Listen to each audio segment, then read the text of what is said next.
বাংলাদেশে আল্লাহ আকবার বলতেও ভয় ছিল, নারাই তাকবীর আল্লাহ আকবার স্লোগান দিতেও ভয় ছিল, যতদিন পর্যন্ত স্বৈরাচার হাসিনা বাংলাদেশে ছিল। আর একটু জোরে বলেন। এরকম হাজার হাজার মানুষের দরকার নেই। 10 জন মানুষ যদি আপনাদের বসুরহাট থানার সামনে গিয়ে নারাই তাকবীর আল্লাহ আকবার স্লোগান দিতেন, কিছুক্ষণ পরে পুলিশ এসে গোলাগুলি শুরু করে দিত। আর এরকম মাহফিল করতে গেলে ডিসি অফিস, এসপি অফিস, এলাকার থানা আর ছুটকে ফাটকে তেলতেলা গোয়েন্দার নেতার বাড়ি ঘুরতে ঘুরতে অন্তত 6 জোড়া করে স্যান্ডেল ক্ষয় হতো।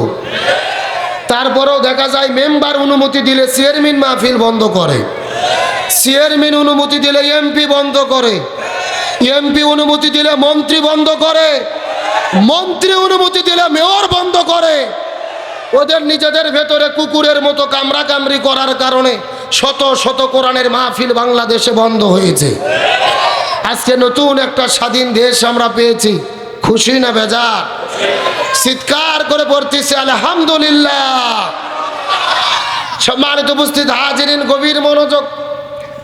ওই স্বৈরাচার হাসিনা ভারতের এজেন্ট হয়ে ভারত থেকে বাংলাদেশে এসেছিলেন মূলত বাংলাদেশ থেকে ইসলাম এবং মুসলমানদেরকে শেষ করে দেওয়ার জন্য।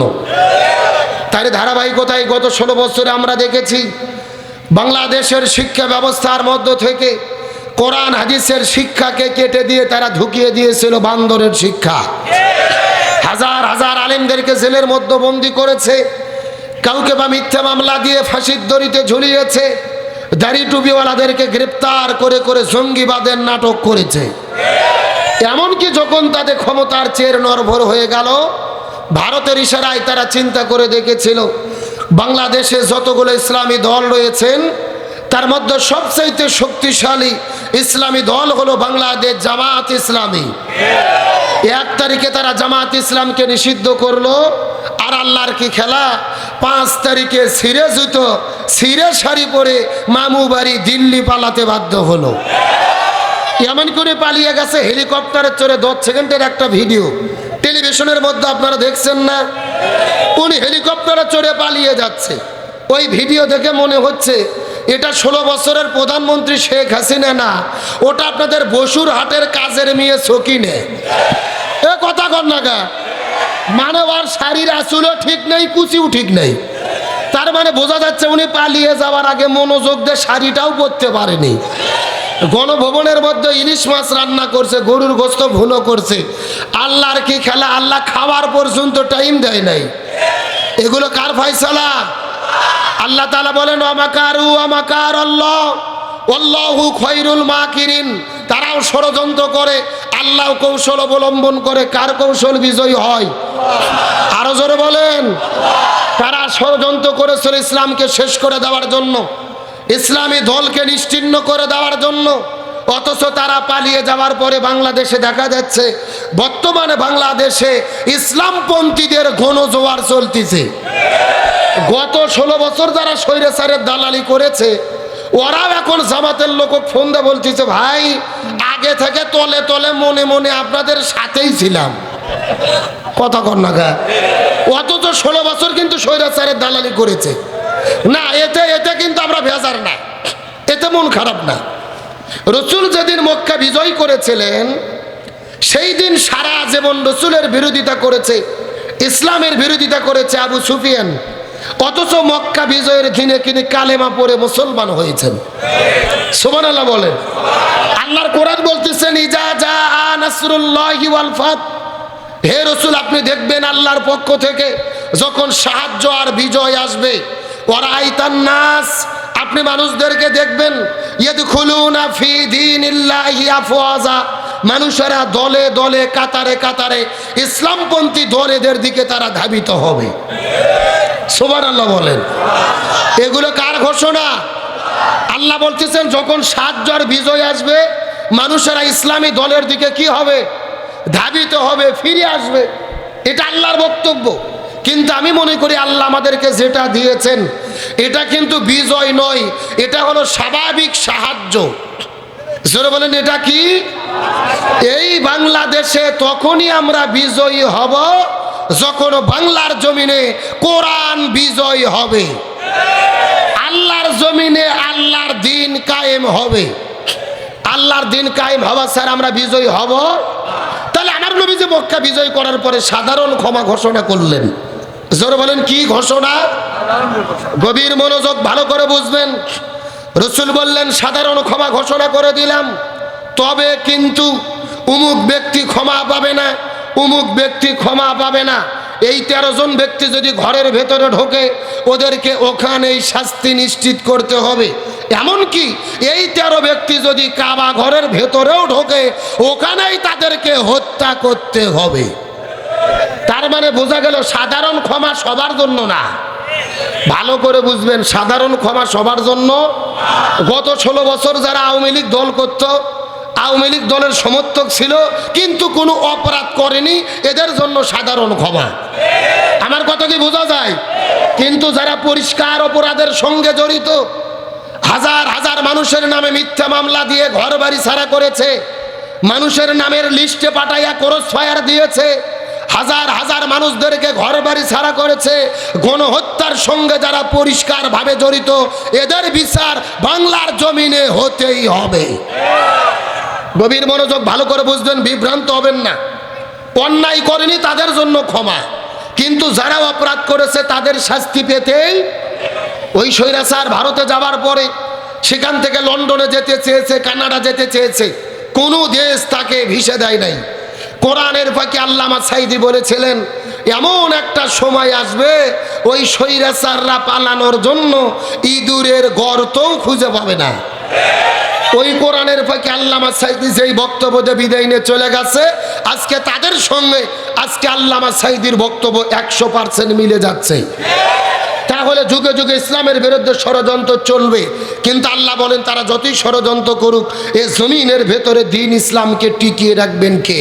আল্লাহ। আরো জোরে বলেন আল্লাহ। আল্লাহ সুবহানাহু ওয়া তাআলা বলেন ইউরিদুনা লিইউতফিউ নূরাল্লাহি বিআফওয়াহিহিম আল্লাহু মুতিম্মু নূরিহি ওয়ালাউ কারিহাল কাফিরুন। আল্লাহ তাআলা বলেন কাফির মুশরিক কুরাইশরা মুখের ফুৎকার দিয়ে জমিনের মধ্য থেকে দ্বীন ইসলামকে তারা নিভাই দিতে চায়, ইসলামী আন্দোলনকে তারা দমাই দিতে চায়, নিশ্চিহ্ন করে দিতে চায়। কিন্তু আল্লাহ রাব্বুল আলামিন ঘোষণা করে বলেন তারা যতই ষড়যন্ত্র করুক, যতই চক্রান্ত করুক না কেন, এই জমিন থেকে ইসলামী আন্দোলনকে তারা দমাই দিতে পারবে না, বরং কিয়ামত পর্যন্ত আমি আল্লাহ আমার জমিনে কোরআনের বাতিকেই প্রজ্বলিত করে রাখবো। আল্লাহ বলেন তারা যতই ষড়যন্ত্র চক্রান্ত করুক এই দিনকে নিভাই দিতে পারবে না কিয়ামত পর্যন্ত। এই জমিনের ভেতরে দ্বীনের আলোকে জ্বালিয়ে রাখবেন কে? আল্লাহ। এ নোয়াখালী বসুরহাটের মুসলমান গভীর মনোযোগ। ওই স্বৈরাচার পালিয়ে গেছে, ষড়যন্ত্র কিন্তু বন্ধ হয়নি। ভারত থেকে ষড়যন্ত্র চলতিছে, দিল্লি থেকে ষড়যন্ত্র চলতিছে। ওই ভারত বাংলাদেশকে নিয়ে ষড়যন্ত্র করে এই দেশের ভেতরে একটা বিশৃঙ্খলাপূর্ণ পরিবেশ তৈরি করে ওই স্বৈরাচারদেরকে আবারও দেশের মধ্যে ঢুকাতে চায়। আরো জোরে বলেন। তার কারণ গভীর মনোযোগ ভালো করে বোঝেন। ওই ভারত বলতেছে বাংলাদেশে হিন্দুদের বাড়ি ঘরে হামলা হচ্ছে, হিন্দুদের ব্যবসা প্রতিষ্ঠানে হামলা হয়েছে, হিন্দুদের হত্যা করা হয়েছে। আমি আপনাদের জিজ্ঞেস করি, চিৎকার করে বলেন, ওই স্বৈরাচার পালিয়ে যাওয়ার পরে আপনারা কি কোনো মন্দিরে হামলা করেছেন? হিন্দুদের বাড়ি ঘরে হামলা করেছেন? হিন্দুদের ব্যবসা প্রতিষ্ঠান ভেঙেছেন? ইসলাম আমাদেরকে হিন্দুদের বাড়ি ঘরে হামলা করা শেখায় না। আল্লাহর কোরআন বলেছেন লা ইকরাহা ফিদ্দিন, দিন সম্পর্কে কোনো জবরদস্তি নেই। লাকুম দীনুকুম ওয়ালিয়া দিন, যার ধর্ম সে পালন করবে। বরং আমরা দেখেছি স্বৈরাচার পালিয়ে যাওয়ার পরে এই বাংলাদেশে আমরা হিন্দুদের নিরাপত্তা দিয়েছি। কিন্তু ভারতের কিছু টিভি চ্যানেল আছে আর কিছু সাংবাদিক আছে, মনে হয় ওরা সাংবাদিক না, ওরা হলো মলম বিক্রেতা, হকার। মলম বিক্রেতা বোঝেন না?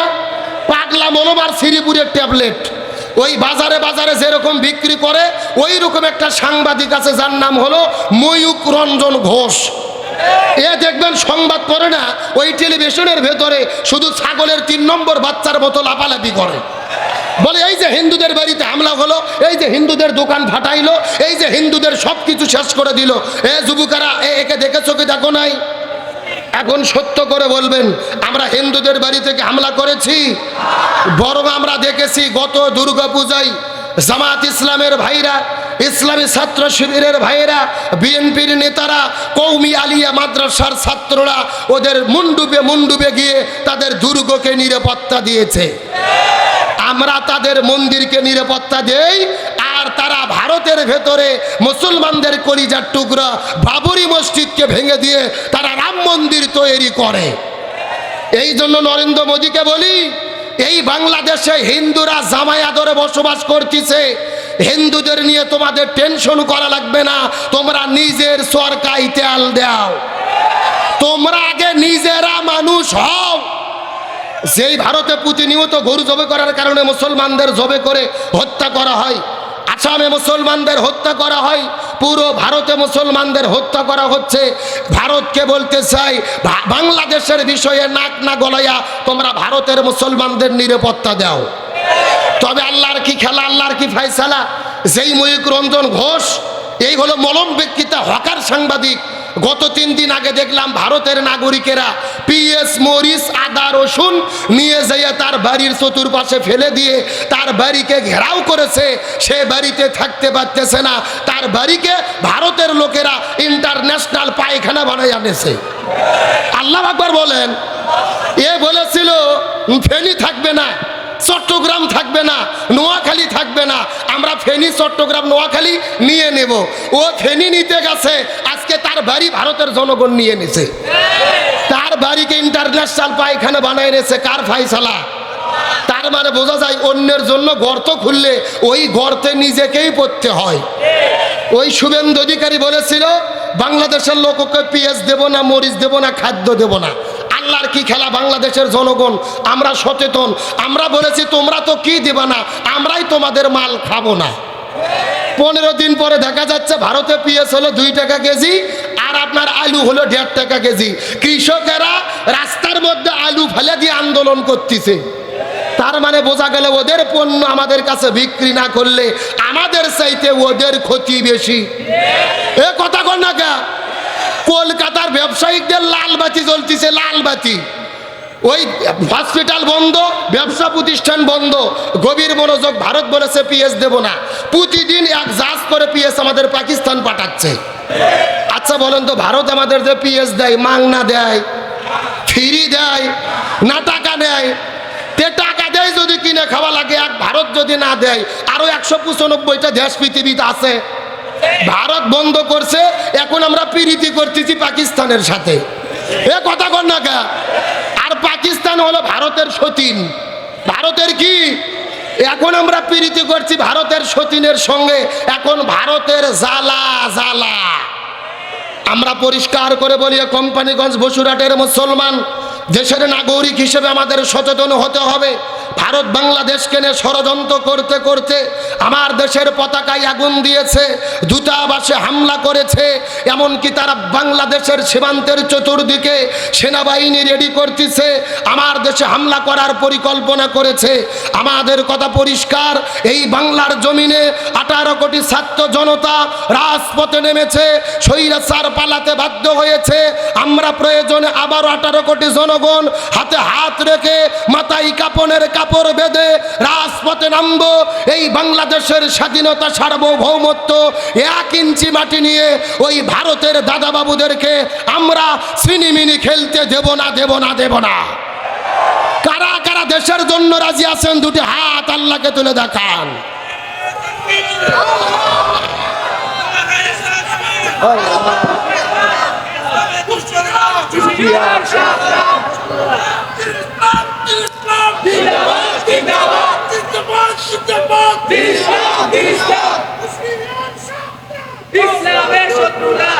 আল্লাহ কবুল করুক, বলেন আমিন। আপনারা কি কষ্ট পাইলেন? মন খারাপ করলেন? দেশের নাগরিক হিসেবে আমাদেরকে প্রথমে সচেতন হতে হবে। আমরা দেশ নতুন করে স্বাধীন করেছি, ভারতের কোনো দালালি আর বাংলাদেশে চলবে বরং যেই দলই ভারতের দালালি করতে যাবে আমরা তাদেরকেই বয়কট করব।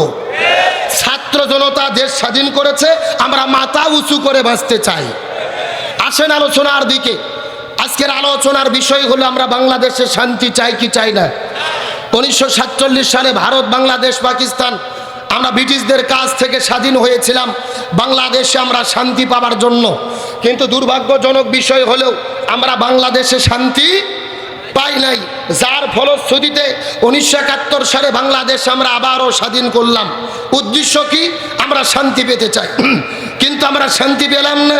আবারও 2024 সালে আমরা বাংলাদেশ নতুন করে স্বাধীন করলাম, আমরা কি শান্তি পাচ্ছি? না। আজকের আলোচনার সাবজেক্ট হলো বর্তমানে বাংলাদেশের প্রেক্ষাপটে শান্তি প্রতিষ্ঠায় আমাদের করণীয় কি। জানার দরকার আছে না নাই? জীবনে বাঘের কিচ্ছে, হরিণের কিচ্ছে বহু শুনেছেন। আজকের আলোচনার বিষয় বাংলাদেশের শান্তি প্রতিষ্ঠায় বর্তমানে আমাদের কি করণীয়, জানার দরকার আছে না নাই? আল্লাহ তাআলা মনোযোগ দিয়ে শোনার তৌফিক দান করুক, বলেন আমিন। আমার বন্ধুগণ, মুসলমান ভাইরা গভীর মনোযোগ। এই বাংলাদেশের শান্তি প্রতিষ্ঠার জন্য আমাদের কি করা দরকার, মেসেজটা ভালো করে মাথার মধ্যে ঢোকানোর চেষ্টা করবেন। আমার নবীজি 17 বছর বয়সের ভেতরে এই জমিনের মধ্যে শান্তি কায়েম করার জন্য একটা দল গঠন করেছিল, যেই দলের নাম হলো হিলফুল ফুজুল। কি নাম বললাম? নোয়াখালীর মুসলমান গভীর মনোযোগ। নবীজি 17 বছর বয়সে এই জমিনের মধ্যে শান্তি কায়েম করার জন্য একটা দল গঠন করলো, যেই দলের নাম হলো হিলফুল ফুজুল। হিলফুল ফুজুল নামক দল গঠন করার পরে 17 বছর থেকে শুরু করে 40 বছর পর্যন্ত আমার নবীজি 23 বছর ধরে জমিনে শান্তি কায়েমের চেষ্টা করলো। কিন্তু দুর্ভাগ্যজনক ব্যাপার হলো নবীজি 23 বছর ধরে চেষ্টা করেছে, কিন্তু জমিনের ভেতরে শান্তি কায়েম করতে পারলো না। এ নোয়াখালীর মুসলমান গভীর মনোযোগ। আমার নবীজি 23 বছর ধরে চেষ্টা করেছে, কিন্তু জমিনের মধ্যে কোনো শান্তি কায়েম করতে পারলো না। নবীজির বয়স যখন 40 বছর হয়ে গেল, আল্লাহ নবীজির উপরে যখন কোরআনটা নাজিল করে দিলেন, আমার নবীজি কোরআনের দাওয়াত দেওয়া শুরু করে দিল। এই কোরআনটা জমিনের মধ্যে কায়েম হয়ে গেল, তখন আমার নবীজি জমিনের মধ্যে শান্তি কায়েম করতে পারলো। 40 বছর থেকে শুরু করে 63 বছর পর্যন্ত নবীজি 23 বছর ধরে চেষ্টা করেছে, এই জমিনের মধ্যে শান্তি কায়েম করতে পেরেছে। কিন্তু আগের 23 বছরে নবীজি জমিনের মধ্যে শান্তি কায়েম করতে পারলো না। নবীজির জীবনটা দুই ভাগে ভাগ করার চেষ্টা করেন। নবুয়ত পাওয়ার আগের হলো 23 বছর, আর পরের হলো 23 বছর। আগে 23 বছরে নবীজি চেষ্টা করলো, কিন্তু কেন শান্তি কায়েম করতে পারলো না? আর পরের 23 বছরে কেন নবীজি শান্তি কায়েম করতে পারলো? এর পেছনে কারণ হলো আগের 23 বছরের ভেতরে নবীজির দল ছিল, কিন্তু নবীজির দলের ভেতরে আল্লাহর কোরআনের সংবিধান ছিল না। কথা কি বোঝা যায়? খুব ভালো করে বুঝবেন। আপনার আমার মতো 2 টাকার ছুটকে ফাটকে হুজুর না, এলাকার তেলতেলা গোয়েন্দার নেতাও না। স্বয়ং নবীজি 23 বছর ধরে চেষ্টা করলো জমিনে শান্তি কায়েম করার জন্য, কিন্তু শান্তি কায়েম করতে পারলো না। কারণ নবীজির দল ছিল। এই 23 বছরে নবীজির কাছে আল্লাহর কোরআনের সংবিধান ছিল না। তার মানে বোঝা গেল বর্তমানে বাংলাদেশে যেই দলগুলো শান্তি কায়েম করতে চায়, ওই দলের দ্বারা শান্তি কায়েম হবে না, যেই দল আল্লাহর কোরআনের সংবিধান দিয়ে পরিচালিত হয় না। কথা কি ক্লিয়ার না ভেজাল আছে? আরো জোরে বলেন, ক্লিয়ার না ভেজাল আছে? আরে ভাই, যেই দল নিজেরাই কোরআন দিয়ে চলে না, ওদের নিজেদের ভেতরেই তো দলাদলি করে তারা কুপকাত, তারা শান্তি আনবে কেমনে? তাহলে শান্তি যদি পেতে হয়, কারা শান্তি আনতে পারবে? আল্লাহর কোরআন বলেছেন, ওয়াতাসিমু বিহাবলিল্লাহি জামিয়াও ওয়ালা তাফাররাকু। তোমরা যদি মুসলমান হও, একতাবদ্ধভাবে তোমাদের একটা দল করতে হবে। প্রত্যেকটা মুসলমানের জন্য ইসলামী দল করা ফরজ। আল্লাহর কোরআন বলেছেন, ওয়ালতাকুম মিনকুম উম্মাতুন ইয়াদউনা ইলাল খায়র ইয়ামুরুনা বিল মারুফ ওয়া ইয়ানহাউনা আনিল মুনকার। তোমাদের মধ্যে অবশ্যই একটা দল থাকবে, যেই দল ভালো কাজের আদেশ করবে, অন্যায় কাজে বাধা দেবে। আল্লাহর কোরআন বলেছেন, আল্লাযীনা ইম্মাক্কান্নাহুম ফিল আরদি আকামুস সালাহ ওয়া আতাউজ যাকাত ওয়া আমারু বিল মারুফ ওয়া নাহাউ আনিল মুনকার। মুসলমান দল যদি ক্ষমতায় যায়, চারটে কর্মসূচি বাস্তবায়ন করবে। 1 নম্বর নামাজ বাধ্যতামূলক করবে, 2 নম্বর যাকাত ভিত্তিক অর্থনীতি কায়েম করবে, 3 নম্বর ভালো কাজ চালু করবে, 4 নম্বর মন্দ কাজ বন্ধ করবে। ক্ষমতায় যাওয়ার পরে এই 4 কর্মসূচি যারা বাস্তবায়ন করতে চাবে, তাদের পক্ষে আমাদের থাকতে হবে। বক্তব্য কি আব্দুল সালাম যুক্তিবাদী না আল্লাহর? আরো জোরে বলেন। সূরা হজ আয়াত নম্বর 41। বরং আল্লাহর জমিনে আল্লাহর দ্বীনের আন্দোলন করা ছাড়া অন্য কোন দল, মানব রচিত দল করা জায়েজ। আল্লাহর কোরআন বলেছেন, ওমাইয়াবতাগি গায়রাল ইসলামি দীনান ফালা ইউকবালা মিনহু ওয়া হুয়া ফিল আখিরাতি মিনাল খাসিরিন। হে নোয়াখালীর মুসলমান, গভীর মনোযোগ। আল্লাহর কোরআন বলেছেন, কোরআন বাদ দিয়ে যদি কেউ ব্যবসা করে, ওই ব্যবসা আল্লাহর দরবারে কবুল হবে না। কোরআন বাদ দিয়ে যদি কেউ বিয়ে করে, ওই বিয়ে আল্লাহর দরবারে কবুল হবে না। কোরআনের নিয়ম বাদ দিয়ে যদি কেউ রাজনীতি করে, ওই রাজনীতিও আল্লাহর দরবারে কবুল হবে না। তাহলে দল যদি করতেই হয়, কিসের দল করব? রাজনীতি যদি করতেই হয়, কিসের রাজনীতি করব? তাহলে শান্তি যদি পেতে চাই, আমাদের কার কাছে ফিরে আসতে হবে? আরো ধরে বলেন।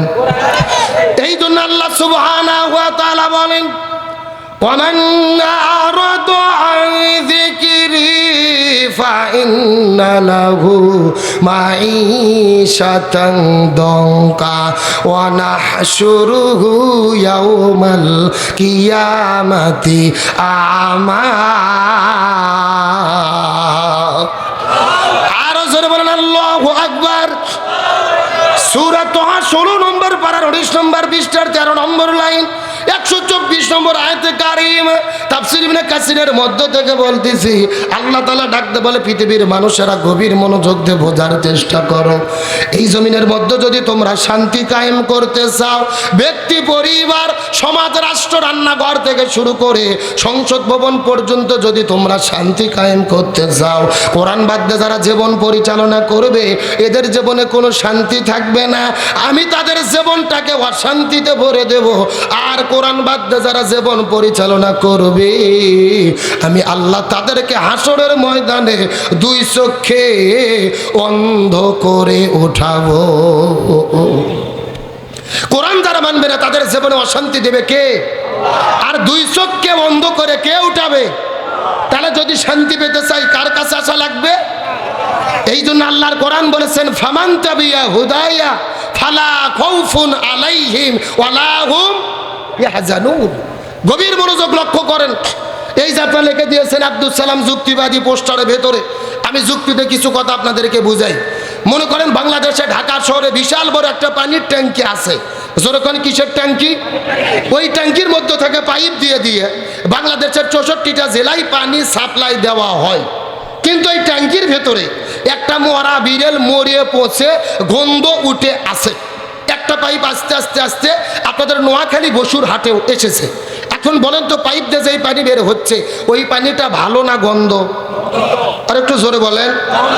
এখন ওই গন্ধওয়ালা পানি বের হওয়ার পরে নোয়াখালী জেলার যত হুজুর আছে, মুফতি, মুহাদ্দিস, ইমাম, মুয়াজ্জিন, ফকি, সব হুজুরদেরকে বলা, সেই হুজুরের গোষ্ঠীরা, এই যে গন্ধওয়ালা পানি বের হচ্ছে, তোমরা ফু দিয়ে দিয়ে পরিষ্কার করো। হবে?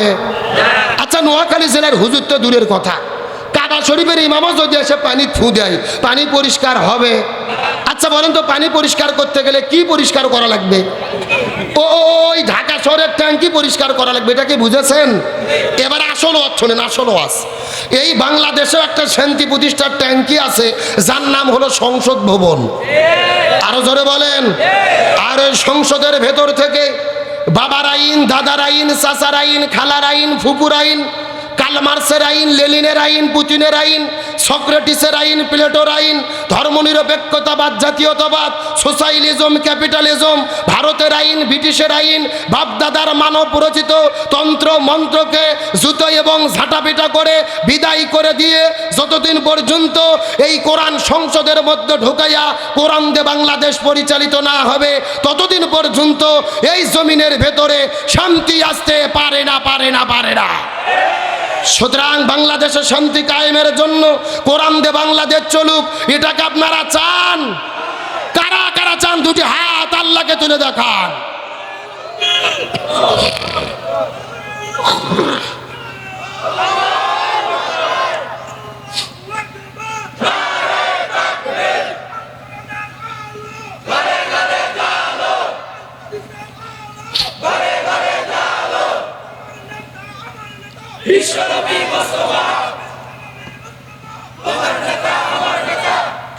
আল্লাহ কবুল করুক, বলেন আমিন।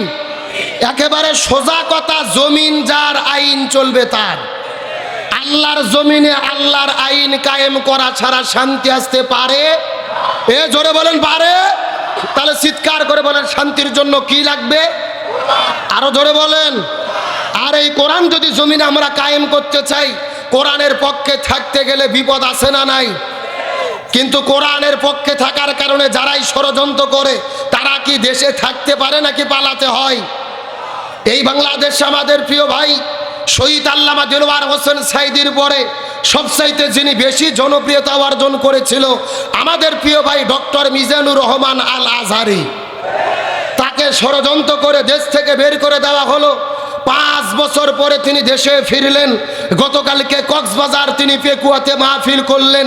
কোন মিডিয়া বলতেছে 20 লাখ, কেউ বলে 15 লাখ, কেউ বলতেছে 18 লাখ, আর রিপোর্ট বলতেছে ওই মাহফিলের ভেতরে মানুষের মোবাইলের সিমই ছিল 12 লাখ।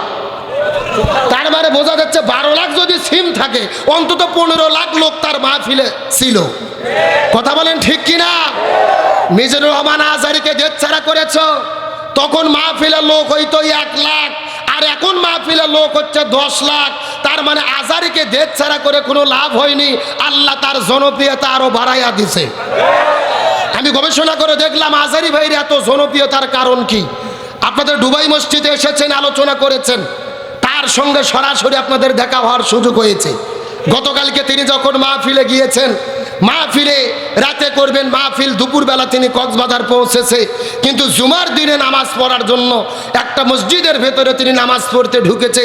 একেবারে মসজিদের পিছের এক কাতারে তিনি সাধারণ মানুষ হয়ে বসে আছে, যার জন্য কোটি কোটি মানুষ পাগল, লক্ষ লক্ষ মানুষ যাকে দেখার জন্য পাগল, অথচ মসজিদের পিছে বসে নামাজ পড়তেছে কেউ জানেই না। আল্লাহু আকবার বলেন। কতটা নিরহংকারী ব্যক্তি, কতটা অহংকার মুক্ত ব্যক্তি, সাদা মাটা জীবন যাপন করে। আসলে যে যত ছোট হতে চায় আল্লাহ তাকে তত বড় করে দেয়। গত 3 মাস আগে মালয়েশিয়াতে আমাদের মাহফিল ছিল। মুফতি আমির হামজা ভাই, মিজানুর রহমান আজহারি, আমি একই সঙ্গে প্রোগ্রাম করেছি। তিনি এমনভাবে মানুষের সঙ্গে কথা বলে, এত বড় মাপের মানুষ, অথচ সবার সঙ্গে যখন কথা বলে তিনি হাসি মুখে কথা বলে। আর হযরত আলী রাদিয়াল্লাহু তাআলা বলেছেন হাসি মুখে মানুষের সঙ্গে কথা বলা একটা ইবাদত। আসলে তার নিরহংকারী জীবন এবং মানুষের সঙ্গে ভালোভাবে মিষ্টি মুখে কথা বলা, নিজেকে ছোট করে রাখা, এই জন্য আল্লাহ তার সম্মানকে আরো বৃদ্ধি করে দিয়েছে।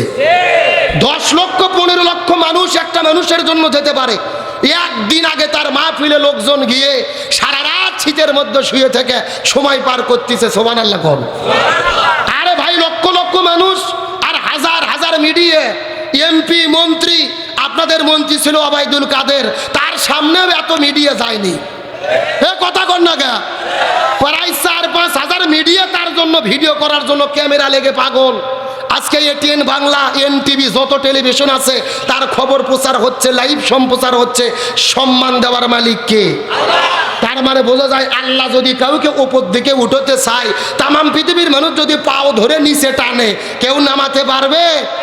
বরং আল্লাহর নেক নজর যদি থাকে ও অবশ্যই উপরে যাবে, তাকে কেউ নামাতে পারবে না। কিন্তু বাংলাদেশের কিছু চুলকানি গ্রুপ আছে, চুলকানি। গতকালকে মাহফিল হওয়ার পরে কিছু লোকের ঘুম হারাম হয়ে গেছে। এই বাংলাদেশের একজন নষ্টা ভোষ্টা দুশ্চরিত্র মহিলা ছিল তসলিমা নাসরিন, যিনি এখন বর্তমানে ভারতে পালিয়ে আছে। তিনি আজকে তার ফেসবুক পেজে পোস্ট করেছে যে বাংলাদেশকে নিয়ে আর আমার স্বপ্ন নেই। বাংলাদেশের বাঙালি মুসলমান জাতি নষ্ট হয়ে গেছে, তাদের মাথা নষ্ট হয়ে গেছে। আজারি কোরআন হাদিসের কিচ্ছু বোঝে না, কোরআন তেলাওয়াত করে সুরেলা কণ্ঠে, কিন্তু তিনি কিচ্ছু বোঝে না, সুরেলা কণ্ঠে কথা বলে আর মানুষের মগজ ধোলাই করে। এ হলো জামাতের প্রোডাক্ট। কিসের প্রোডাক্ট? এ হলো জামাতের প্রোডাক্ট। বলতেছে সেই মোগল সম্রাটের মতো তিনি হেলিকপ্টার নিয়ে আসলেন, তারপরে চেয়ারে বসে জনগণের মগজ ধলাই করে লোকদেরকে জঙ্গি বানাচ্ছে। তার মানে লক্ষ লক্ষ লোক দেখে তসলিমা নাসরিনের শরীরে জ্বালা শুরু হয়েছে, জ্বালা। এ কথা কর না কে? তসলিমা নাসরিনকে বলি, তোমার অন্তরে জ্বালা হয়ে কোনো লাভ নেই। বাংলাদেশে স্বৈরাচার পালিয়ে যাওয়ার পরে ইসলামপন্থীদের গণজোয়ার সৃষ্টি হয়েছে। বাংলাদেশ গতকালকের প্রোগ্রাম প্রমাণ করেছে আগামীর বাংলাদেশ কোরআনের বাংলাদেশ, আগামীর বাংলাদেশ ইসলামপন্থীদের বাংলাদেশ, আগামীর বাংলাদেশ কোরআন সুন্নাহর বাংলাদেশ। তোমাদের জ্বালা উঠে কোনো লাভ? আমরা বলতে চাই, যদি তোমার চুলকনি থাকে জাগা মতো পাগলা মলম লাগাও। ওই একটা নাটক বের করেছিল, নাম হলো লজ্জে, কি নাম বললাম? কিন্তু পশ্চিমবঙ্গের মুখ্যমন্ত্রী মমতা ব্যানার্জি 3 দিন আগে তার ওই নাটককে নিষিদ্ধ করে দিয়েছে। আসলে যার নিজেরই লজ্জে নাই, তার কিসের আবার লজ্জে নাটক? আরে ভাই, ইসলাম বিদ্বেষীরা তো বিরোধিতা করতেছে, মানা যায়, কিন্তু দাড়ি টুপিওয়ালা কিছু হুজুর পর্যন্ত তার বিরুদ্ধে ফতুয়া দিচ্ছে। মানে 1.5 ঘন্টার ওয়াজ, আগে গবেষণা করে দেখছে আজারির ওয়াজ কোনো ভুল পাওয়া যায় কিনা। কোনো ভুল যখন পায়নি তখন বলতেছে আজারি কেন মোনাজাত করলো, আজারি কেন বিদাত করলো, তাইরি বলতেছে কেন দৌলুদ পড়লো না। একটা কথা আছে, দেখতে নারী চলন বাঁকা। আজারিকে তোমরা দেখতে পারো না, ভুল খোঁজার চেষ্টা করো। আমি মনে করি আজারির বিরোধিতা করার কারণে আল্লাহর আর জনপ্রিয়তা বাড়িয়ে দিয়েছে। আর আজারি ভাই গতকালকে যে আলোচনা করেছে, 1 ঘন্টা 15 মিনিট আপনার আলোচনা নেটের মধ্যে শুনেছেন। আমি মনে করি আজারির বক্তব্য বর্তমান সময়ের সেরা মূল্যবান বক্তব্য। তার কারণ তার বক্তব্যের মূল মেসেজ ছিল আমরা এক উম্মাহ, আমাদেরকে এক হতে হবে, আর দলাদলি করা যাবে না। ডক্টর ইউনূসের নেতৃত্বে সব রাজনৈতিক দল যখন আমরা এক হয়েছি, নরেন্দ্র মোদী 6 গিলাস পানি খাইছে। আর আমরা মুসলমান দল যদি এক হতে পারি, আগামীতে বাংলাদেশে ইসলামের চূড়ান্ত বিজয় হবে। আজারি ওয়াজ করলো সবাই এক হও, আর ওরা খুঁজে খুঁজে দেখতেছে কেমনে বিভেদ করা যায়। কথা বলেন ঠিক কিনা? সুতরাং আমি পরিষ্কার করে বলি, বর্তমানে বাংলাদেশে ইসলামপন্থীদের যেই একতাবদ্ধ বিজয় হওয়ার প্রেক্ষাপট তৈরি হয়েছে, যেই হুজুরেরা এখন দলাদলি করবে, এরাই জাতির চূড়ান্ত দুশ্মন। সুতরাং বাংলার জমিনে দলাদলি আর নয়। কে লম্বা টুপি পরে, কে নিচু টুপি পরে বাদ দেন, কে আমিন জোরে বলে আসতে বলে বাদ দেন, কে দল্লিন জল্লিন বলে বাদ দেন। দলাদলি বাদ দিয়ে ইসলামের স্বার্থে আমাদের এক হতে হবে। বাংলাদেশে ইসলামী যত দল আছে, শোনেন, ভুল ত্রুটি কার ভেতরে নাই। আচ্ছা, আপনারা যখন গিলেছে দুধ খান, ওই দুধের মধ্যে যদি একটা পোকা পড়ে, মশা পড়ে, আপনারা কি দুধ ফেলে দেন না মশা ফেলে দেন? মশা মাছি ফেলে দিয়ে দুধ খান। তাহলে যত ইসলামী দল আছে, প্রত্যেকটা দলের মধ্যে সামান্য ভুল ত্রুটি থাকতে পারে। যেরকম মশা ফেলে দিয়ে দুধ খান, একই রকম ভাবে ভুল ত্রুটি মার্জনা করে দিনের বৃহৎ স্বার্থে আমাদের এক হতে হবে। সুতরাং বাংলার জমিনে দিন কায়েমের জন্য, ইসলামের চূড়ান্ত বিজয়ের জন্য সমস্ত দলাদলি মতভেদ ভুলে এই বাংলার জমিনে মিজানুর রহমান আজারি যেই একতাবদ্ধ জাতীয় ঐক্যের ডাক দিয়েছে, তার ডাকে সাড়া দিয়ে কোরআনের জন্য একতাবদ্ধ হতে কারা কারা যে দুটি হাত আল্লাহকে তুলে দেখান।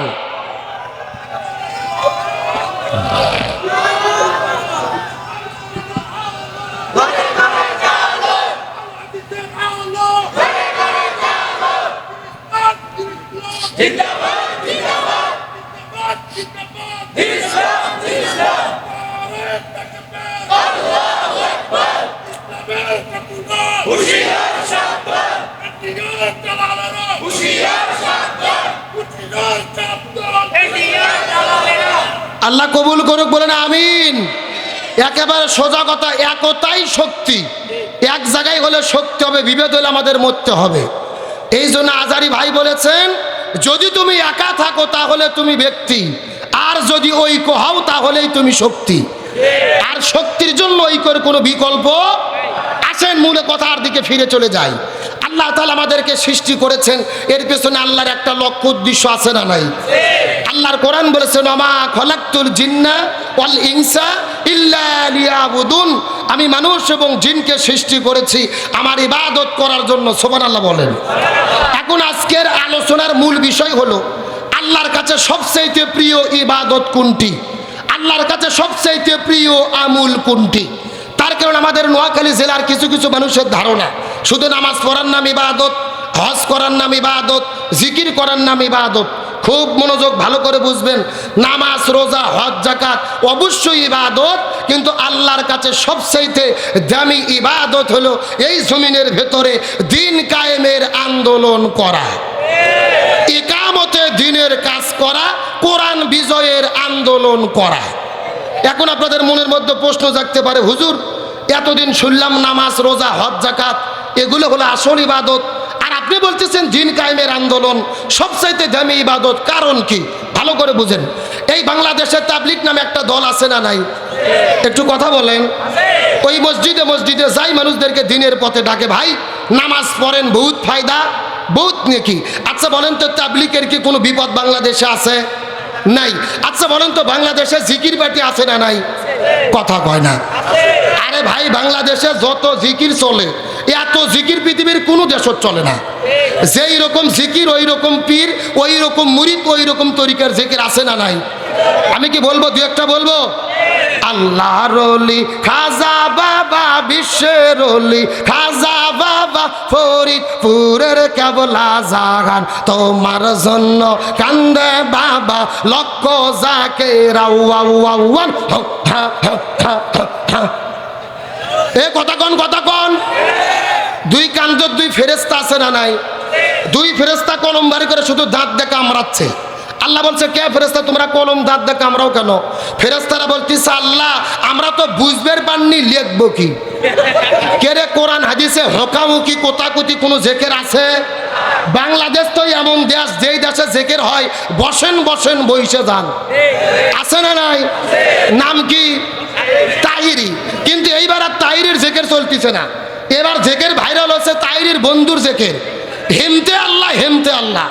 এ যুবকেরা কথা কও না কা, আরো জোরে বলেন।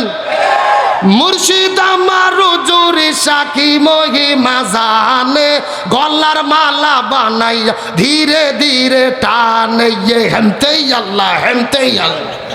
এ কথা কন। আমি বুঝি না, কে এদের কি পাগলা কুত্তই কামড়াই নাকি? কেন হেমতে আল্লাহ, হেমতে আল্লাহ কোন জেকের কোরআন হাদিসে আছে? আরে ভাই, জিকির হলো ফরজ ইবাদত। জোরে কোন, কি ইবাদত? আল্লাহ বলছেন, ফাজকুরুনি আযকুরুকুম, তোমরা আমার জিকির করো, আমি আল্লাহ তোমাদের জিকির। তাহলে আপনি যদি ফরজ ইবাদত করেন, রসুলের তরিকায় করার দরকার আছে না নাই? রসুল বলেছেন সহিহ জিকিরের শব্দ হলো চারটি। জোরে বলেন, কয়টি? সুবহানাল্লাহ, আলহামদুলিল্লাহ, লা ইলাহা ইল্লাল্লাহ, আল্লাহু আকবার। এই চারটে জিকির ছাড়া জিকির নাই। আর গত 3 দিন আগে দেখলাম একটা মাহফিলে কিছু মুসল্লি নাচতে নাচতে জিকির করতে করতে বাঁশ ধরে মাথাত লাফ দিয়ে উঠে বাদুরের মতো ঝুলতিছে। এ যুবকেরা কথা কও না গা। আচ্ছা বলেন তো, বাদুরের মতো ঝুলে ঝুলে জিকির, এটা কি জিকির না ফাজলামি? আমার তো মনে বলে এদের এই জিকির দেখে ইসলাম বিদ্বেষের হাসি ঠাট্টা তামাশা করে। জিকির এটা কি পাগল ধর্ম নাকি? আর এদের এই লাপালাপি দেখে কিছু বাউল শিল্পী আবার গান বার করছে, বলবো নাকি? এত লাফাস কেন রে তোরা, এত লাফাস কেন, এত লাফাস কেন রে তোরা, এত লাফাস কেন, লাফায়া খোদারে পাইলে আগে পাইতো ব্যাং। বলতেছে শুধু লাফে লাফে যদি আল্লাহ পাওয়া যেত, তে মানুষের আগে ব্যাং আল্লাহর কাছে যেত। এ কথা কোন ঠিক কিনা? আমরা পরিষ্কার করে বলি, জিকিরের নামে কোনো ভণ্ডামি বাংলার জমিনে চলতে দেওয়া হবে। আসেন, আজকে আমার ওয়াজের বিষয় কিন্তু জিকির না। আমি বুঝাতে চাচ্ছি, এইরকম জিকিরের নামে বাংলাদেশে যারা পাগলামি করে, এদের কি কোনো বিপদ আছে? কে কয় আছে রে? কোনো বিপদ নাই। তাইরির কোনো বিপদ আছে? তার বন্ধুর বিপদ আছে? এ ভণ্ডদের কোনো বিপদ আছে? হ্যাঁ, ভালো করে মাথার কথাটা ঢুকুন। তাহলে বাংলাদেশে নামাজের দাওয়াত দিলে বিপদ নেই, জিকির করলে বিপদ নাই, হজ করলে বিপদ নাই, রোজা রাখলে বিপদ নাই, একটা ইবাদত করলে বাংলাদেশে বিপদ হয়। বলেন তো ওই ইবাদতের নাম কি? গভীর মনোযোগ ভালো করে বুঝবেন।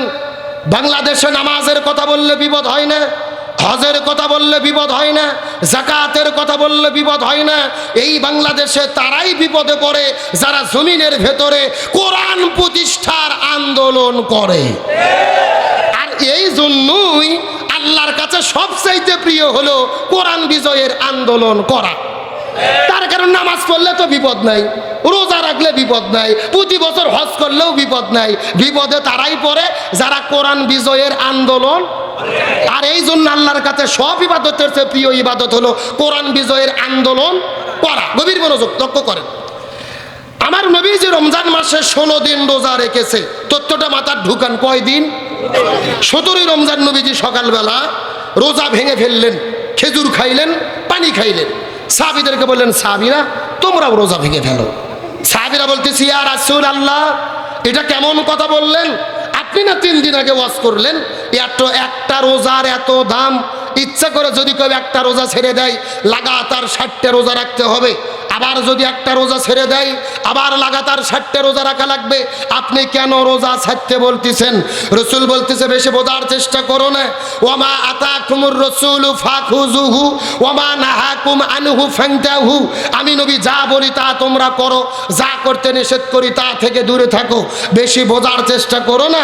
আবু জেহেল মদিনা আক্রমণ করেছে, এখন খেজুর আর পানি খাইয়া রোজা ভাঙে শক্তি অর্জন করে আবু জেহেলের মোকাবেলা করতে হবে। তার মানে বোঝা গেল রোজা দামি ইবাদত, কিন্তু রোজার চাইতেও দামি ইবাদত হলো এই জমিনে কোরআন বিজয়ের জন্য লড়াই সংগ্রাম করা। আমার প্রিয় বন্ধুগণ, মুসলমান ভাইরা, গভীর মনোযোগ। কোনো দিকে তাক নাই, কোনো দিকে নজর নাই। কথাগুলো সুন্দর করে বোঝার চেষ্টা করবেন। কোরআন বিজয়ের আন্দোলনের জন্য লড়াই করা, সংগ্রাম করা আল্লাহর কাছে কত প্রিয়। আমার নবীজির চাচা সাহাবী হযরত হানজালা রাদিয়াল্লাহু তাআলা নতুন বিয়ে করার পরে বউটাকে নিয়ে যখন বাসর ঘরের মধ্যে চলে গেছে, হযরত হানজালা বউটাকে নিয়ে বাসর ঘরে যাওয়ার পরে স্ত্রীর সঙ্গে যখন প্রেম ভালোবাসা মহব্বত চলতেছিল, ফুলসজ্জা রাত পার করতেছিল, এমন সময় গভীর রজনীতে মদিনার গলির মধ্য থেকে কে যেন ডাক দিয়ে বলে, কুতিলা মুহাম্মদ, মুসলমানদের নবী মুহাম্মদ শহীদ হয়ে গেছে, উহুদের প্রান্তরে মুসলমানদের নবী বিদায় হয়ে গেছে। এই কথা যখন হানজালার কানের মধ্যে এসেছে, তার স্ত্রীটাকে বাসর ঘরের ভেতরে ওই বিছানার মধ্যে রাখার পরে হাতের মধ্যে বদনা নিয়ে ওই কূপের মধ্যে তিনি গোসল করার জন্য দৌড় দিয়েছে। সুবহানাল্লাহ বলেন। হানজালা রাদিয়াল্লাহু তাআলা কূপের কাছে গেলেন ফরজ গোসল করার জন্য। কূপের মধ্য থেকে পানি তোলার পরে যখন শরীরের মধ্যে তিনি পানি ঢালবেন, আবার কে যেন ডাক দিয়ে বলে, ফানান, যুদ্ধ শুরু হয়ে গেছে। কুতিলা মুহাম্মদ, মুসলমানদের নবী মুহাম্মদকে হত্যা করা হলো উহুদের প্রান্তরে। এই কথা শোনার পরে হযরতে হানজালা ওই গোসল করার পানিটা কূপের মধ্যে ফেলে দিয়ে আস্তে করে বাসর ঘরের মধ্যে যাওয়ার পরে হাতের মধ্যে তলোয়ার নিয়ে তিনি ঘরের মধ্য থেকে বের হয়ে দৌড়ানো শুরু করলেন জিহাদের ময়দানে। পেছন দিক থেকে তার নতুন বধূটা পেছন দিক থেকে কাপড় ধরে টান মেরেছে। ওগো প্রাণের স্বামী, আপনি জিহাদ করতে যাবেন, উহুদের প্রান্তরে যাবেন, এর মধ্যে আমার কোনো আপত্তি নাই গো। তবে স্বামী, আপনার কাছে আমার আপত্তি হলো, আপনি তো বাসর ঘরের ভেতরে আমার সঙ্গে প্রেম ভালোবাসা মহব্বত করেছেন, আপনার তো ফরজ গোসল বাকি। আপনি কেমন করে ফরজ গোসল বাদ দিয়ে জিহাদের ময়দানে চলে যাবেন? আপনি গোসল করে জিহাদে চলে যান। এই কথা শোনার পর হযরত হানজালা বলে, বিবি গো, আমি যদি গোসল করার জন্য যদি দেরি করি, যদি গোসল করা শুরু করি, মুসলমানদের নবী উহুদের প্রান্তরে যদি শহীদ হয়ে যায়, আর আল্লাহ যদি হাসরের ময়দান আমাকে জিজ্ঞেস করে বলে, ওরে হানজালা রে, মুসলমানদের নবী শহীদ হয়ে গেল, আর তুমি বাসর ঘরের মধ্যে কেমন করে সময় কাটালা, তুমি বাসর ঘরের মধ্যে কেমন করে সময় পার করলা, ওরে বিবি রে, তখন আমি আল্লাহর কাছে কেমন করে জবাব দেব? এ নোয়াখালী কোম্পানিগঞ্জের মুসলমান গভীর মনোযোগ।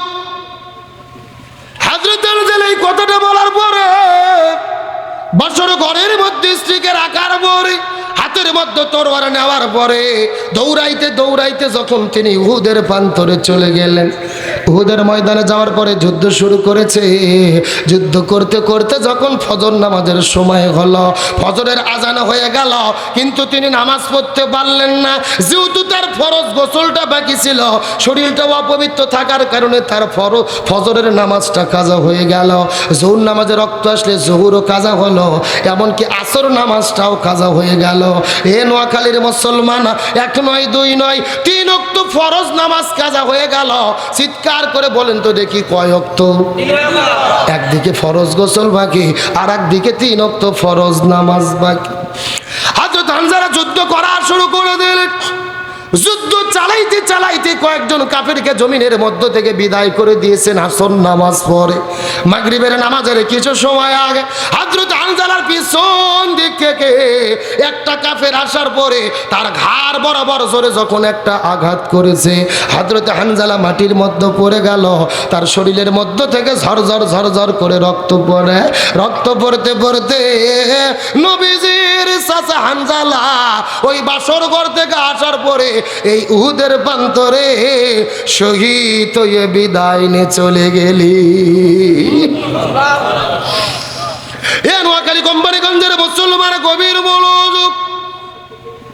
উহুদের প্রান্তরে শুধু হামজা নয়, নবীদের ৭০ জন সাহাবী শহীদ হয়েছে। আজকেও যারা মদিনায় মক্কা মদিনায় হজ করার জন্য চলে যান, ওই মদিনায় উহুদ পাহাড়ের পাদদেশ, একই জায়গার ভেতরে ৭০ জন সাহাবীর কবর কিন্তু একই জায়গার মধ্যে দেওয়া আছে। আজকে যারা মদিনায় সফর করতে যান, তারা কিন্তু উহুদ পাহাড়টা পরিভ্রমণ করতে গেলেই দেখতে পারবে একই জায়গার ভেতরে আমার নবীজি বড় দয়া করে মায়া করে কান্না করে করে করে করে ৭০ জন সাহাবীর কবর আমার নবীজি নিজে হাতে দিয়ে রেখেছে। ওই মদিনায় যাওয়ার পরে লক্ষ্য করে দেখলাম ওই মদিনার মধ্যে হাজার হাজার পাহাড় দেখা যায়, কোনো পাহাড় কিন্তু এতটা লাল নয়। উহুদ পাহাড়কে যত পরিমাণ লাল দেখা যায়, মদিনার মানুষদেরকে জিজ্ঞেস করে বললাম, এই হাজার হাজার পাহাড়ের ভেতরে উহুদ পাহাড় এত লাল কেন হলো? অন্যান্য পাহাড় তো এত লাল দেখা যায়। মদিনার মানুষ বলে, হুজুর আমরা কিতাবের মধ্যে পড়েছি, পূর্বপুরুষদের কাছে শুনেছি, আমার নবী যখন ওদের প্রান্তরে যুদ্ধ করতে গেল, ওই কাফির মুশরিক বেঈমানেরা আসার পরে নবীজির মাথার হেলমেটের উপরে যখন আঘাত করেছি, নবীজির মাথার হেলমেটটা ভাঙার পরে নবীজির মুখের মধ্যে ঢোকার পরে যখন নবীজির দন্দন মোবারক শহীদ হয়েছে, নবীজির মুখের মধ্য থেকে ঝড়ঝড় ঝড়ঝড় করে রক্ত পড়া শুরু করলেন। নবীজির মুখের এক ফোঁটা রক্ত যখন মদিনার মধ্যে পড়া শুরু করেছে, পুরো মদিনাটা থত থত থত থত থত থত থত থত করে কাঁপা শুরু করেছে। নবীজির মুখের একটা ফোঁটা রক্ত যখন উহুদের প্রান্তরে পড়েছে, পুরো উহুদ পাহাড়টা কাঁপতে কাঁপতে কাঁপতে কাঁপতে ওই সাদা আর কালো থেকে লাল আকার ধারণ করেছি। আমি নবী না চিনিলাম, কি ভুল করিলাম, আমি নবী না চিনিলাম, কি ভুল করিলাম, ভস্মে ঢালিলাম ঘি, মানুষ হইয়া জন্ম লইয়া মানুষের করিলাম কি, আমি মানুষ হইয়া জন্ম লইয়া মানুষের করিলাম কি। আমার নবীজির একটা ফোঁটা রক্ত পড়ার কারণে পুরো মদিনা লালে লাল হয়ে গেছে। আমার নবীজি লক্ষ্য করে দেখতে পারেন, মদিনার ভেতরের মদিনার শহরের দিকে লক্ষ্য করে দেখা যায়, বাসর ঘরের মধ্য থেকে একটা নববধূ বের হওয়ার পর কান্না করতে করতে উহুদ প্রান্তরের দিকে দৌড়ে আসতেছে। নবীজি লক্ষ্য করে দেখেন মেয়েটির হাতের মধ্যে মেহেদি, পায়ের মধ্যে মেহেদি। নবীজির বুঝতে বাকি থাকলো না, রে এই মেয়েটি মনে হয় বাসর ঘরের মধ্য থেকে ওদের প্রান্তরে ছুটে এসেছে। আমার নবী যাচ্ছে করে মেয়েটির কাছে যাওয়ার পরে জিজ্ঞেস করে বলেন, এ মেয়ে তোমার কি হলো? বাসর ঘরের মধ্য থেকে তুমি কেন উদের প্রান্তরে ছুটে চলে এসেছো? মেয়েটা কান্না করতে করতে বলে, হুজুর আপনি কি আমাকে চিনতে পেরেছেন নাকি? আমি তো সেই মেয়ে গতকালকে বিকেল বেলা আপনার চাচা হানজালার সঙ্গে, যেই মেয়েটির সঙ্গে আপনি বিবাহ সম্পূর্ণ করে দিয়েছিলেন। ওগো নবীজি আপনার কি মনে পড়ে? আপনার চাচা হানজালা আমাকে বিয়ে করার পরে বউ বানাইয়া বাসর ঘরের মধ্যে যখন নিয়ে গেছে, আমাদের মধ্যে প্রেম ভালোবাসা মহব্বত যখন চলতেছিল, মদিনার অলিগলিতে কে যেন ডাক দে বলে, কুতিলা মোহাম্মদ, কুতিলা মোহাম্মদ, মুসলমানদের নবী উহুদের প্রান্তরে শহীদ হয়ে গেছে। এই কথা শোনার পরে আমার স্বামী বাসর ঘরের মধ্য থেকে হাতের মধ্যে তলোয়ার নিয়ে উহুদের প্রান্তরে ছুটে এসেছে। ও নবীজি আমি জানতে পেরেছি আমার স্বামী নাকি উহুদের প্রান্তরে শহীদ হয়ে বিদায় নিয়ে চলে গেছে। ওগো নবীজি আপনি ভুল বুঝবেন না, আমি কেন কান্না করি? আমার স্বামী বিদায় নিয়ে চলে গেছে, এই জন্য আমি কান্না করি না। আমার কান্না করার কারণ হলো আমার স্বামীর ফরজ গোসল বাকি আছে। আপনি একটু আমার স্বামীর জন্য গোসলের ব্যবস্থাটা করে দিবেন। এ কোম্পানিগঞ্জের মুসলমান গভীর মনোযোগ, আমার স্বামী জমিন থেকে বিদায় নিয়ে চলে গেছে, এই জন্য আমি কোনো কান্না করি না। আমার কান্না করার কারণ হলো আমার স্বামীর ফরজ গোসল বাকি, আপনি একটু গোসলের ব্যবস্থাটা করে দেবে। তার কারণে ইসলামী শরীয়তের বিধান হলো ইসলামী আন্দোলন যারা করে, জালেমের জুলুমের মোকাবেলা করতে গিয়ে যারা জীবন দিয়ে চলে যায়, ইসলামী আন্দোলন করতে গিয়ে লড়াই সংগ্রাম করতে গিয়ে যারা জীবন দেয়, এদেরকে গোসল করানো হয় না, নতুন করে কাপড়ের কাপড় পরানো হয় না। রাসূল বলেছে আল্লাহর জমিনে দিন কায়েমের আন্দোলন করতে গিয়ে যারা জীবন দেবে এদেরকে গোসল করানোর দরকার নাই, এদেরকে নতুন করে কাপড়ের কাপড় পরানোর দরকার নাই, এদেরকে কবরের ভেতরে ঢুকাইয়া দাও, গোসল না করাইয়া নতুন কাপড় না পরাইয়া। আল্লাহ বলছেন ইয়া রাসূলুল্লাহ এই মানুষগুলোকে রক্ত মাখা জামানে কবরের মধ্যে ঢুকে দেবেন। তার কারণ হাসরের ময়দানে এই মানুষগুলো রক্ত মাখা জামা নিয়ে আমার কাছে শহীদদের কাতারে দাঁড়িয়ে যাবে। লিল্লাহ থাকবে। এ নোয়াখালী কোম্পানিগঞ্জের মুসলমান গভীর মনোযোগ, এই জন্য ইসলামের জন্য যারা জীবন দেয় এদেরকে গোসল করানো হয় না, কিন্তু স্ত্রী দাবি করতেছে ইয়া রাসূলুল্লাহ আপনি তো কাউকে গোসল করাবেন না, না করান সমস্যা নাই, কিন্তু আমার স্বামীর তো ফরজ গোসল বাকি, আপনি একটু আমার স্বামীর জন্য গোসলের ব্যবস্থাটা করে দেন। স্বামী বিদায় নিয়ে চলে গেছে, এই জন্য তার কোনো টেনশন নাই। তার মানে জমিনের মধ্যে দিন কায়েমের যারা আন্দোলন করে আস্তে আস্তে দিনের জন্য জীবন দেয়, কিন্তু জালেমের কাছে মাথা নত করে। এই বাংলার জমিনে আমরা ইসলামী আন্দোলনের নেতাদেরকে দেখেছি, আমাদের প্রিয় আবার মৌলানা মতিউর রহমান নিজামী, আব্দুল কাদের মোল্লা, সালাউদ্দিন কাদের শাকা চৌধুরী, মীর কাসেম আলী মিঠু ভাই, আলী হাসান মোহাম্মদ মোজাহিদ, এই মানুষগুলোকে হত্যা করে বিদায় করা হয়েছে, গলার মধ্যে ফাঁসির দড়ি ঝুলাইয়া বিদায় করে দেওয়া হয়েছে। এরা আস্তে আস্তে গলার মধ্যে ফাঁসির দড়ি দিয়েছে, কিন্তু জালেমের জুলুমের কাছে মাথা নত করে। গঞ্জের মুসলমান গভীর মনোযোগ, ছেলে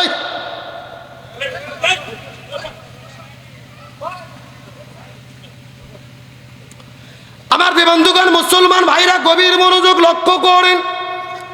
এই মানুষগুলো আস্তে আস্তে জীবন দিল, কিন্তু জালেমের জুলুমের কাছে কোনো মাথা নত করলো।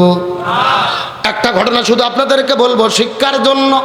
আমাদের প্রিয় ভাই মীর কাসেম আলী মিঠু ভাই বিদায় নিয়ে চলে গেছে, তার একটা ঘটনা শোনার পরে আমি নিজের অজান্তেই কেঁদে ফেলেছি। চোখের পানিগুলো আটকানো যায় না। ইমানের পরীক্ষা কাকে বলে বোঝার চেষ্টা করবেন। এই বাংলাদেশে যখন আন্তর্জাতিক অপরাধ ট্রাইব্যুনাল গঠন করা হলো, মীর কাসেম আলী ভাই তখন আমেরিকার মধ্যে ছিল। ওই জায়গার মধ্যে বলা হয়েছিল আপনাকে দেশে যাওয়ার কোনো দরকার নাই, আপনি দেশে ফিরে যাবেন না, দেশের মধ্যে গেলে আপনাকে গ্রেপ্তার করা হবে, জেলে বন্দি করা হবে, ফাঁসির দড়িতে ঝুলানো হবে। মীর কাসেম আলী ভাই বলেছিলেন আমি দেশের মধ্যে যাব, প্রয়োজনে জেলের মধ্যে ঢুকবো, প্রয়োজনে ফাঁসির দড়িতে ঝুলবো রে, আমি তারপরে প্রমাণ করতে চাই আমি মীর কাসেম আলী কোনো অন্যায় করি না। এই কথা বলা পর মীর কাসেম আলী ভাই দেশের মধ্যে ফিরলেন, প্রশাসন তাকে গ্রেপ্তার করলেন। 1 নয় 2 নয় 3 বছর ধরে মিথ্যা মামলা, মিথ্যা রায়, মিথ্যা সাক্ষী দিয়ে তার বিচার করা হলো। সর্বশেষ মিথ্যাভাবে, অন্যায়ভাবে তাকে ফাঁসির রায় দিয়ে দেওয়া হলো।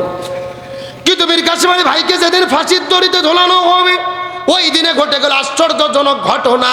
ফাঁসি দেওয়ার 3 ঘন্টা আগে জেলখানার মধ্য থেকে কারা কর্তৃপক্ষ বের হবার পরে, জেলখানার জেলারগুলো যাওয়ার পরে কাসেম আলীর কাছে ডাক দিয়ে বলে, মীর কাসেম আলী ভাই, এখন থেকে 3 ঘন্টা পরে আপনাকে ফাঁসির দড়িতে ঝুলানো হবে। এই কথা শোনার পরে মীর কাসেম আলী ভাই চিৎকার করে বলেছিলেন, আলহামদুলিল্লাহ, আল্লাহ মনে হয় আমাকে শহীদ হিসেবে কবুল করবি। এই কথা বলার পরে তিনি ঘড়ির দিকে লক্ষ্য করলেন, লক্ষ্য করে দেখলেন 3 ঘন্টার সময় বাকি। মীর কাসেম আলী ভাই তখন ডাক দিয়ে বলেছিল, কারা কর্তৃপক্ষ, জেলার ভাইরা, এখন পর্যন্ত 3 ঘন্টার সময় বাকি আছে, এতগুলো সময় আমি নষ্ট করে কি করব? আমি 1 ঘন্টা ঘুমাই আনে, আমি ঘুম পাড়ে ওঠার পরে ফ্রেশ মাইন্ড নিয়ে আল্লাহর সঙ্গে দেখা করতে চাই। এই কথা বলার পরে তিনি ঘুমিয়ে পড়লেন। 1 ঘন্টা পার হয়ে গেল। জেলখানার জেলারগুলো মনে মনে চিন্তা করলেন তাকে ঘুম থেকে ডাক দেওয়া লাগবে। এই চিন্তা করে চলে গেলেন ঘুম থেকে ডাক দেওয়ার জন্য। এই জেলারগুলো যাওয়ার পরে লক্ষ্য করে দেখে, যেই মানুষটাকে 2 ঘন্টা পরে ফাঁসির দড়ির মধ্যে ঝোলানো হবে, ওই মানুষটা নাক ডেকে ডেকে ফোফায়া ফোফায়া শব্দ করে করে তিনি ঘুম পাচ্ছে। আল্লাহু আকবার বলেন। এখন আমি আপনাদেরকে জিজ্ঞাসা করি, বলুন তো নোয়াখালীর মুসলমানেরা, আপনাদেরকে যদি বলো তো আপনাদের 2 ঘন্টা পরে ফাঁসি দেওয়া হবে, আপনারা কি নাক ডেকে ডেকে ঘুম পাড়তে পারতেন? এই মানুষটা ঘুম থেকে ওঠার পরে ওযু করলেন, গোসল করলেন, পবিত্রতা অর্জন করার পরে সুন্দর করে পায়জামা পাঞ্জাবি টুপি পরার পরে যখন রেডি হয়ে গেল, ওই যখন ফাঁসির দড়ির মধ্যে কাস্টের দিকে চলে যাবে, পেছন দিক থেকে 4 জন পুলিশ আসার পরে 2 জন করে করে তার হাতটা ধরে ফেললেন, ধরে ধরে তাকে নিয়ে যাবে ফাঁসির কাস্টের দিকে। এমন সময় মীর কাসেম আলী ভাই হাতটা হ্যাঁচকা টান মারার পরে প্রশাসনদেরকে বলেছিল, আমার হাত ধরার দরকার নাই, আমাকে ধরে নিয়ে যেতে হবে না, আমি নিজে নিজেই হেঁটে হেঁটে ফাঁসির কাস্টে যেতে চাই। প্রশাসনের ভাই বলতেছেন, কখনোই সম্ভব নয়। সরকার আমাদেরকে চাকরি দিয়েছেন, আমাদের দায়িত্ব হলো আপনাদের আসামিদেরকে ধরে ধরে ধরে ধরে ফাঁসির কাস্টে নিয়ে যাওয়া লাগবে। এই কথা বলার পর মীর কাসেম আলী ভাই পকেটে হাত দিয়ে সুন্দর করে একটা কাগজ বের করার পরে ওই কাগজটা প্রশাসনের মানুষদেরকে দিয়ে বলে, দেখ, আমাকে যেদিন ফাঁসি রায় দেওয়া হয়েছিল, ওই জজ কোর্টের বিচারক আমাকে ডাক দিয়ে বলেছিল, মীর কাসেম আলী, আপনাকে ফাঁসির দড়িতে ঝুলতে হবে, তবে যদি আপনার জীবনের শেষ কোনো চাওয়া থাকে, আপনার জীবনের শেষ যদি কোনো ইচ্ছা থাকে, কাগজের মধ্যে ইচ্ছাটা লেখার পরে কারা কর্তৃপক্ষের কাছে আপনি জমা দেবেন, আপনার চাওয়াটা পূর্ণ করা হবে। এই কাগজ বের করার পরে তিনি ঘোষণা করে দিলেন, এই কাগজটা কারা কর্তৃপক্ষের কাছে দিয়ে বলো, আমার জীবনের শেষ চাওয়া হলো আমি নিজে নিজেই হেঁটে হেঁটে ফাঁসির কাস্টে যেতে চাই। এই কথা বলার প্রশাসনের ভাইরা চিঠিটা নেওয়ার পরে কারা কর্তৃপক্ষের কাছে গেলেন, চিঠিটা মঞ্জুর হয়ে গেল, তাকে ছেড়ে দেওয়া হলেন নিজে নিজে হেঁটে হেঁটে ফাঁসির কাস্টের দিকে যাওয়ার জন্য। মীর কাসেম আলী ভাই যখন বীরের বেশে হেঁটে হেঁটে ফাঁসির কাস্টের দিকে চলে যাবে, পেছন দিক থেকে একটা পুলিশ হাতটা টেনে ধরে ডাকবে, বলে, ভাই, জীবনে কতদিন হলে চাকরি করি, কত মানুষকে ফাঁসির কাস্টে নিয়ে গেলাম, কেউ তো ইচ্ছা করে যেতে চায় না, আমরা জোর করে করে করে টেনে টেনে টেনে টেনে ফাঁসির কাস্টে নিয়ে যায়, অথচ আপনি কেন নিজে নিজে হেঁটে হেঁটে ফাঁসির কাস্টে যেতে চান? মীর কাসেম আলী ভাই বলেছিল, তোমরা তো জানো না, তোমরা তো বোঝো না, তোমরা লক্ষ্য করে দেখতে পারতেছো ওটা ফাঁসির দড়ি, আর আমি লক্ষ্য করে দেখতে পারতেছি আল্লাহর পক্ষ থেকে ওই জান্নাতি ফেরেশতাগুলো আমার জন্য জান্নাতি মালা নিয়ে দাঁড়িয়ে আছে। লিল্লাহ তাকবীর। ওয়ালা তাকুলু লিমান ইউকতালু ফি সাবিলিল্লাহি আমওয়াত বাল আহয়া ওয়ালাকিন লা তাশউরুন।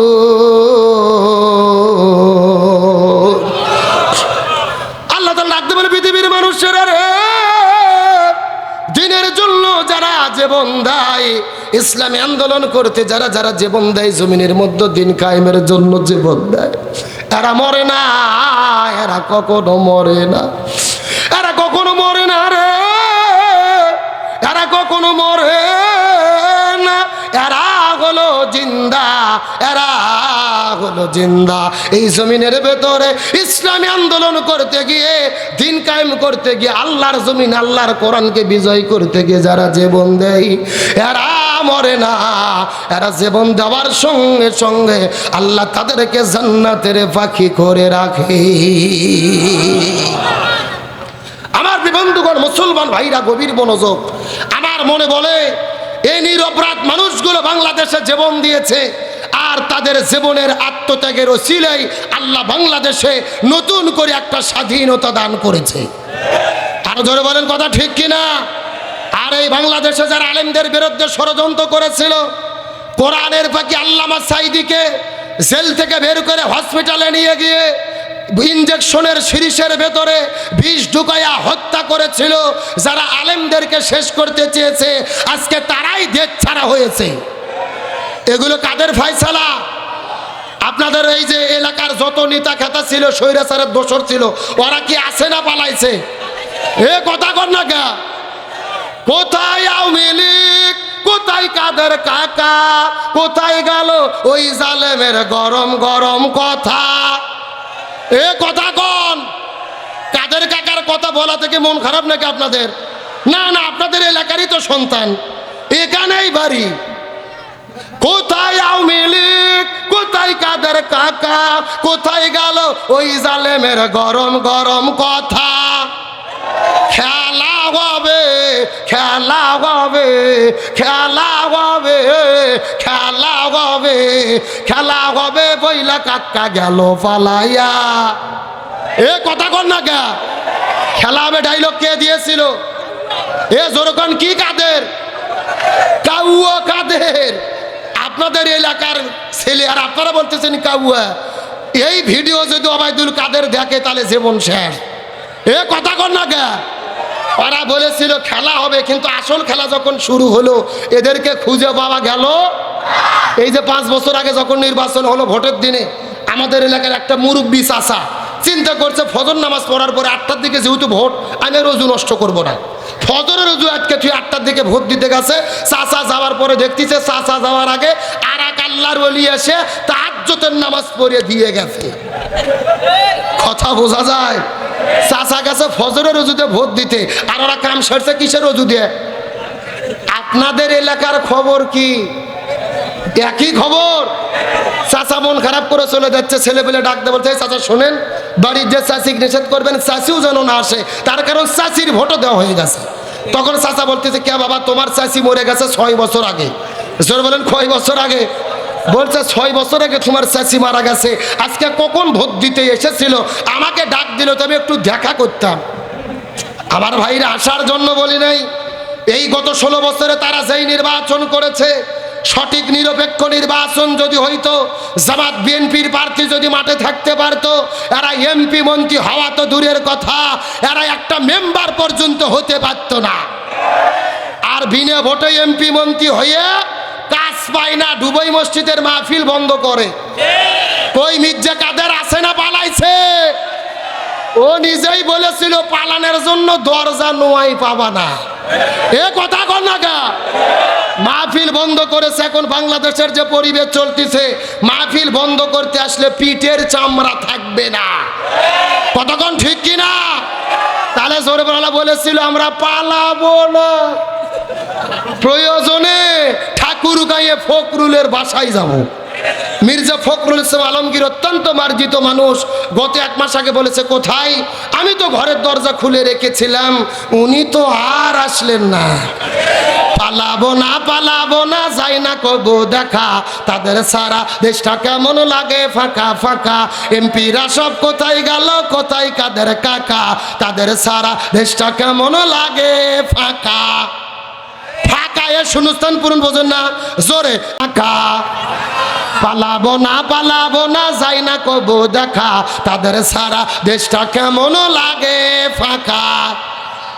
আইন মন্ত্রী আটকে গেল আইনের ফাঁকে, দাড়ি সারা দরবেশের ভণ্ড ভণ্ড লাগে। শুনছি কত নেতা নেত্রী খাইতেছে ভাই ডান্ডা, বিষের প্রতি কালামানিকের ফাটিয়েছে তাই আন্ডা। এ খবরের মধ্যে দেখছেন না, এই যে বিশাল বড় দাড়ি, নাম হলো দরবেশ বাবা। দরবেশ বাবা ময়না দাড়ি কোনা কাটিয়ে কিলিং সেভ করছে, কিলিং সেভ। একেবারে তেল তেলা হয়ে আইন মন্ত্রীর সাথে করে নিয়ে পালাতে গেছে। আল্লাহর কি কাম ভাই, কোস্টগার্ডেরা চিনতে পেরেছে, আইন মন্ত্রী ধরে ফেলেছে। আইন মন্ত্রী বলতেছে, স্যার আমাকে একা কেন ধরলেন? এই যে দরবেশ বাবা। এ কথা কোন? আরে বিএনপি জামাতের নেতা কর্মী যদি ধরা পড়ে, এরা চিন্তা করে আমরা ধরা পড়েছি, আমার আর একটা ভাই যেন ধরা না পড়ে। আর ওরাই এমন দল করে চিন্তা করে মিলে জিলেই ডিম থেরাপি খায়। ওই দরবেশ বাবা বলা হলো, আচ্ছা আপনার 1.5 হাত দাড়ি ছিল, দাড়ি কোথায় গেল? তখনও বলতেছে জীবন বাঁচান ফরজ। জীবন বাঁচান কি? নির্বাচনের আগে 1.5 হাত দাড়ি রাখে, আর পালিয়ে যাওয়ার সময় দাড়ি কাটে। হুজুরদেরকে বলে ধর্ম ব্যবসায়ী। আমরা ধর্ম ব্যবসায়ী না, এরাই বড় ধর্ম ব্যবসায়ী। আর বিচারপতি ছিল কালামানিক, চেনেন না? একমাত্র আল্লামা সাঈদীকে যিনি ফাঁসির রায় দিয়েছিল বিচারপতি কালামানিক। সব সময় টেলিভিশনে গিয়ে টকশো গরম করত, কেন সাঈদীর ফাঁসি হলো না, রাজাকারের কেন ফাঁসি হলো না, টেলিভিশন ফাটে ফেলে দিত। আল্লাহর কি খেলা, স্বৈরাচার পালিয়ে যাওয়ার 15 দিন পরে ছেলের দিয়ে তিনি পালিয়ে যাবে ভারতে। 15,000 টাকা দিয়ে নৌকা ভাড়া করছে। ভাই কয় হাজার? যেই লোকে ভাড়া করেছে ওই লোক টাকা 15,000 গুনে নিয়ে ময়নাক জনগণক ধরিয়ে দিতে, আর জনগণ ধরে এমন হাদিয়ে দিয়েছে, কলার পাতা কাটি আমরা যেরকম ছোট বাচ্চাদের সুন্নতি খাতনা করে শুয়ে রাখি, ওই রকম শুয়ে রাখছে। আর পরের দিনে আদালতে নিয়ে যাইয়া এমন হাদিয়ে দিয়েছে, বিচারপতি কালামানিক আছে কিন্তু কালামানিকের বিসি নেই। আইন মন্ত্রী আটকে গেল আইনের ফাঁকে, দাড়ি সারা দরবেশের ভণ্ড ভণ্ড লাগে। জোরে বলেন, জোরে বলেন। শুনছি কত নেতা নেত্রী খাইতেছে ভাই ডান্ডা, বিচারপতি কালামানিকের ফাটিয়েছে তাই আন্ডা। পলকেরও ঝলক গেল থামিয়ে নেটের চাকা, তাদের সারা দেশটা কেমন লাগে ফাঁকা ফাঁকা। পালাবো না যাই না কবু দেখা, তাদের সারা দেশটা কেমন লাগে ফাঁকা। কই গেল সেই সংসদেতে মমতাজের গান, কোথায় গেল হযরত বলা স্বামী মুসমান? তিনু মিনুর দীপু মনি আছে কারাগারে, পাপ করিলে পাপ কখনো ছাড়ে কি আর তারে? কোথায় গেল এ সালমের কোটি কোটি টাকা, তাদের সারা দেশটা কেমন লাগে ফাঁকা ফাঁকা। পালাবো না যাই না কবু দেখা, তাদের সারা দেশটা কেমন লাগে ফাঁকা। এমপিরা সব কোথায় গেল, কোথায় কাদের কাকা? মন্ত্রীরা সব কোথায় গেল, কোথায় মির্জা কাকা? তাদের সারা দেশটা কেমন লাগে ফাঁকা ফাঁকা। আলোচনা কি চলবে? কারা কারা চলবে? দুটি হাত আল্লাহকে তুলে দেখাই, লিল্লাহে তাকবীর। আজকের মাহফিল চলবে, নোয়াখালীর মাহফিল, বসুরহাটের মাহফিল, সারা রাত নয়। আলোচনা যেহেতু শুরু করেছি, আর মিনিট 30 টাইম কি দেওয়া যাবে? জোরে বলেন, দেওয়া যাবে? আলোচনা চলছে, কিন্তু আমি জানতে চাচ্ছি ওই যে দাঁড়িয়ে আছে ওরা কারা, কোথা থেকে এলো? আচ্ছা বসার কি জায়গা নাই ওখানে? এ ভাইয়া মুরব্বি একটু বসেন তো বাবা, বসেন, যে যেখানে আছেন বসেন। আর কিছুক্ষণ কথা বলবো ইনশাল্লাহ, মনোযোগ দিয়ে শুনতে হবে। রাজি আছেন তো ইনশাল্লাহ? তাহলে জোরে বলেন তো, সাহাবী হানজালার কি গোসল বাকি? ভুলে গেছেন নাকি আপনারা? এই আলোচনার মধ্যে গুরুত্বপূর্ণ শিক্ষা অবশ্যই করব। তবে আমি আজকে আসার পরে দেখেছি পাশেই কিন্তু মহিলাদের ওয়াজের ব্যবস্থা করে দেওয়া হয়েছে, তারা পর্দার মধ্যে বসে ওয়াজ শুনতেছে। এখন আপনারা যদি অনুমতি দেন আমি 2 মিনিট মহিলাদের জন্য কিছু বলবো। রাজি আছেন? রাজি আছেন? আর যদি বলেন যে না হুজুর মেয়ে মানুষের ওয়াজ করার দরকার নেই, বাদ দেন, বাদ দেব, বলবো ওটাউটি করা যাবে? আমার প্রিয় বন্ধুগণ, মুসলমান ভাইরা, গভীর মনোযোগ। আমার নবীজি মিরাজের রজনীতে সর্বপ্রথম চলে গেলেন জান্নাতের ভেতরে। জান্নাতের মধ্যে যাওয়ার পরে সর্বপ্রথম তিনি জান্নাতটা পরিভ্রমণ করে দেখলেন। ওই জান্নাত দেখার পরে যখন জান্নামের মধ্যে চলে গেল, ওই জান্নামের মধ্যে যাবার পরে আমার নবীজি লক্ষ্য করে দেখতে পারে ওই জান্নামের ভেতরে হাজার হাজার মহিলাদেরকে আগুন দিয়ে দাউ দাউ দাউ দাউ দাউ করে জ্বালানো হচ্ছে। এই মহিলাগুলো আগুনে পোড়ার কারণে চিৎকার করে চেঁচামেচি করতেছে। আর এই সমস্ত মহিলাদের মাথার ওপরে বসে কিছু কাকগুলো তাদের মাথার মগজগুলো ঠুকুরে ঠুকুরে ঠুকুরে ঠুকুরে খাচ্ছে। এই দৃশ্য দেখার পরে আমার নবীজি মনে বড় কষ্ট পাইলেন। ডাকতে বলেন, ও ভাই জিবরাইল, এই মহিলাগুলো কারা? তুমি একটু দয়া করে বলো তো দেখি, জানতে চাই। জিবরাইল বলে, ইয়া রাসূলুল্লাহ, মনের মধ্যে কষ্ট নেবেন না, এই মাত্র আল্লাহ তাআলা জানাইয়া দিয়েছে আপনার উম্মতের ভেতরে অধিকাংশ মহিলারা জাহান্নামে যাবে। অধিকাংশ মহিলাগুলো যাবে কোথায়? এই কথা শোনার পর নবীজির মনটা বড় খারাপ হয়ে গেল। ও ভাই জিবরাইল, তুমি কেমন কথা বললে? অধিকাংশ মহিলা কেন জাহান্নামের মধ্যে যাবে? জিবরাইল বলেন, ইয়া রাসূলুল্লাহ, অধিকাংশ মহিলা জাহান্নামে যাবে এর পেছনে অনেকগুলো কারণ রয়েছে। তার ভেতরে প্রধানত কারণ হলো দুইটা। জোরে বলেন, কয়টা? সাউন্ড নাই, কষ্ট হচ্ছে আপনাদের? এই যে মাঝখান দিয়ে বাঁশ দেওয়া আছে না, দুই ভাগ, ওই পাশে এক ভাগ, এই পাশে এক ভাগ। আপনারা মুখ বন্ধ করেন, আপনারা বলেন তো দেখি, অধিকাংশ মহিলা জাহান্নামে যাবে তার পেছনে কারণ হলো কয়টা? আরো জোরে। আপনারা মুখ বন্ধ করেন, আপনারা বলেন তো দেখি, অধিকাংশ মহিলা জাহান্নামে যাবে তার পেছনে কারণ হলো কয়টা? ওরে বাবা, খেলে ভাগ করে দেন, সাউন্ড বাজতিছে, তার মানে আপনার আলসামি করতেছেন না। আমার বন্ধুগণ, মুসলমান ভাইরা, গভীর মনোযোগ। ডানে যারা আছেন কথা বলবেন, বামে যারা আছেন কথা বলবেন, মঞ্চের চতুর্দিকে যারা দাঁড়িয়ে আছেন তারাও কথা বলবেন। সবাই মিলে চিৎকার করে একসঙ্গে বলেন তো দেখি, অধিকাংশ মহিলা জাহান্নামে যাবে তার পেছনে কারণ হলো কয়টা? আরো জোরে, জোর হলো না? আমার নবীজি জিবরাইলকে জিজ্ঞাসা করে বলে, ও ভাই জিবরাইল, কোন দুইটা কারণে মহিলারা জাহান্নামের মধ্যে যাবে? জিবরাইল বলেন, ইয়া রাসূলুল্লাহ, এই দুইটা কারণের ভেতরে প্রথম নম্বর কারণ হলো যেই মহিলাগুলো পর্দার বিধান মেনে চলে না, মাথার চুলগুলো বের করে আজরা পাজরা বের করে বেপর্দা অবস্থায় ঘোরাফেরা করে, এই সমস্ত মহিলাগুলো জাহান্নামে যাবে। তার মানে বোঝা গেল বেপর্দা নারী যারা জাহান্নামে যাবে তারা এ শূন্যস্থান পূরণ বোঝেন না। হ্যাঁ, বেপর্দা নারী যারা, এটা একটু জোরে কোন, মহিলাদের প্যান্ডেল পর্যন্ত জন যায়। বেপর্দা নারী যারা, বেপর্দা নারীর স্বামী যারা। আর বাঙালি কথা কয় না রে, জি করবো, অবশ্যই করব।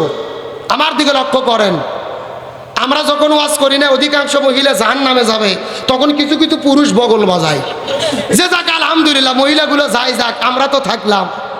কিন্তু হাদিসের ব্যাখ্যা জানে না। রাসূল হাদিসের মধ্যে বলেছে, অধিকাংশ মহিলা যদি জাহান্নামে যায়, একটা মহিলার কারণে কমপক্ষে 4 জন পুরুষকে জাহান্নামে যেতে হবে। জোরে বলেন, কতজন? আরো জোরে। এ নোয়াখালীর মুসলমান, গভীর মনোযোগ লক্ষ্য করে হাদিসটা বোঝার চেষ্টা করবেন। রাসূল বলেছেন হাদিসের ব্যাখ্যার ভেতরে, একটা মেয়ে যদি জাহান্নামের ভেতরে যায়, ওই মেয়েটা একা একা জাহান্নামে যাবে না, কমপক্ষে কয়জনকে নিয়ে যাবে? এই 4 জন কারা কারা আমাদের জানার দরকার আছে না নাই? গভীর মনোযোগ, কথাগুলো মুখস্থ করবেন। একটা মেয়ের সঙ্গে 4 জন পুরুষকে জাহান্নামে যেতে হবে। তার মধ্যে 1 নম্বর, প্রথম নম্বর হলো বাবা। জোরে বলেন, নাম কি? কোন মেয়ে যদি জাহান্নামের মধ্যে যায় পর্দার বিধান মা মানার কারণে, ওই বাবা যদি মেয়েকে পর্দা করতে বাধ্য না করে, যদি মেয়েকে পর্দার তাগিদ না দেয়, ওই মেয়েটি পর্দা না করার কারণে যদি জাহান্নামে চলে যায়, ওই মেয়েটি একা একা জাহান্নামে যাবে না, ওই মেয়েটির কারণে বাবাকেও জাহান্নামে যেতে হবে।